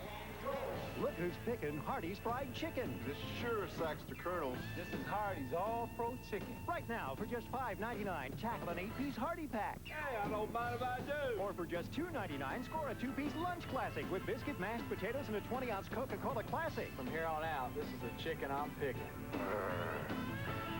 It's enough to make a grown man cry. It's enough to make the Colonel cry. Are you ready for some real food? Hardy. John Walls here along with Ed Murray, Bill Teagans, and Rich Lenz at the State Fair Arena in Oklahoma City. You see the final numbers there. It was all tied at 1 at the end of the first period, 1-1 as both teams got on the board early. Then in the second period, they exploded with 2 goals apiece. Again, at the end of the second period, Ed, it was tied at 3, and we knew that at some point things had to break, and it was Oklahoma City who made it happen with a win tonight. They get 2 third-period goals and win tonight 5-3. We'll be back with some final comments in just a moment. Last year, I stood in this very spot telling you how Ford F-Series pickups had been #1 for 14 years. Well, guess what? Yep, they're #1 again. That's 15 years in a row. Seems folks keep on trusting Ford to deliver the best trucks money can buy. Like this new one here. It's a Ford favorite, guaranteed to perform just as tough as it always did, but redesigned with what the young folks would say radical new looks. It's a '93 Ford Ranger. Now go get one. Here's your wager, here's your win. Lady Luck, rise again. So, I make one bet, but a lot of the time I get 2 tickets. The second ticket means I win a prize before the horses are even out of the game. Remington's Instant Win game means we're giving away 50,000 prizes a day, and it might be you. Here's your wager, here's your win. Lady Luck, rise again. at Remington Park. Hi, folks. Jerry Adams for the all-new Jim Glover Dodge Nissan. You know, from the very beginning, we promised you volume selling at its very best. Here it is, $119 a month for a brand new 93.5 Nissan truck. Because of a special dealer incentive direct from Nissan, and only through the end of the month, we're able to offer the 93.5 Nissan pickup for only $119 a month. And folks, that's a payment from the 70s. Plus, Jim's still going to pay for your gasoline and oil changes for a year. Folks, look at these prices. They're not going to last long, I guarantee you. We started out with just shy of 100 of these trucks, all fully factory equipped, all colors. And if you happen to know the color you want, call this number right now. We have additional operators standing by to take your call.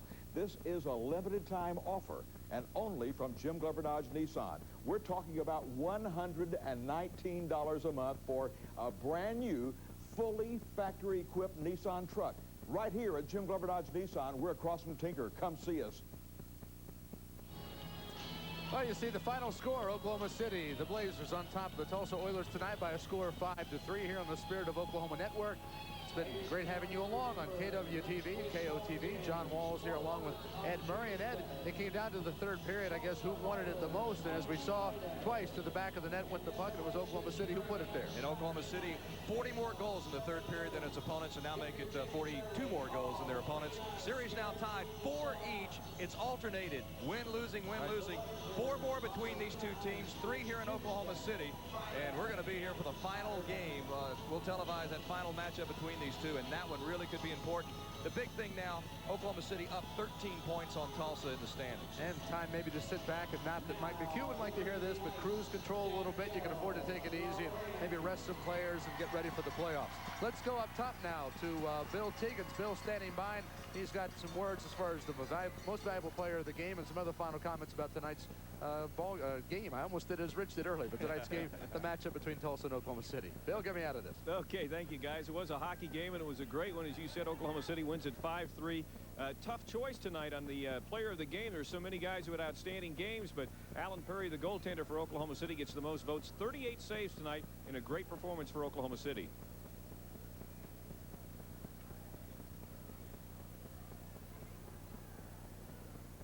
This Player of the Game award is sponsored by your Oklahoma Country Ford dealers and by Homeland.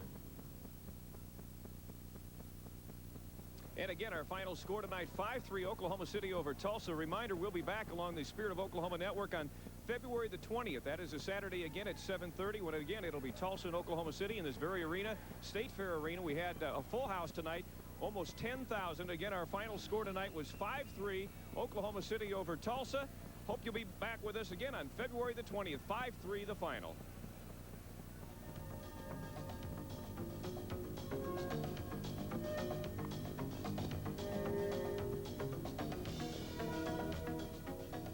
You've been watching a Spirit of Oklahoma Network presentation of the Central Hockey League. Tonight's game between the Tulsa Oilers and the Oklahoma City Blazers has been sponsored by your Lincoln Mercury Dealers Association. By Miller Genuine Draft. Get out of the old, get into the cold.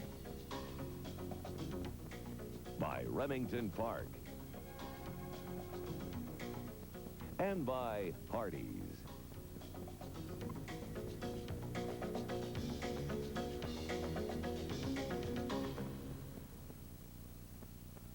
Iraqi forces shoot at American plane. Also ahead on Late Edition, you'll learn what the new state health commissioner thinks about condoms in schools. Investigators look into a mobile home explosion in Broken Arrow. And a woman injured in a local apartment fire leaves the hospital.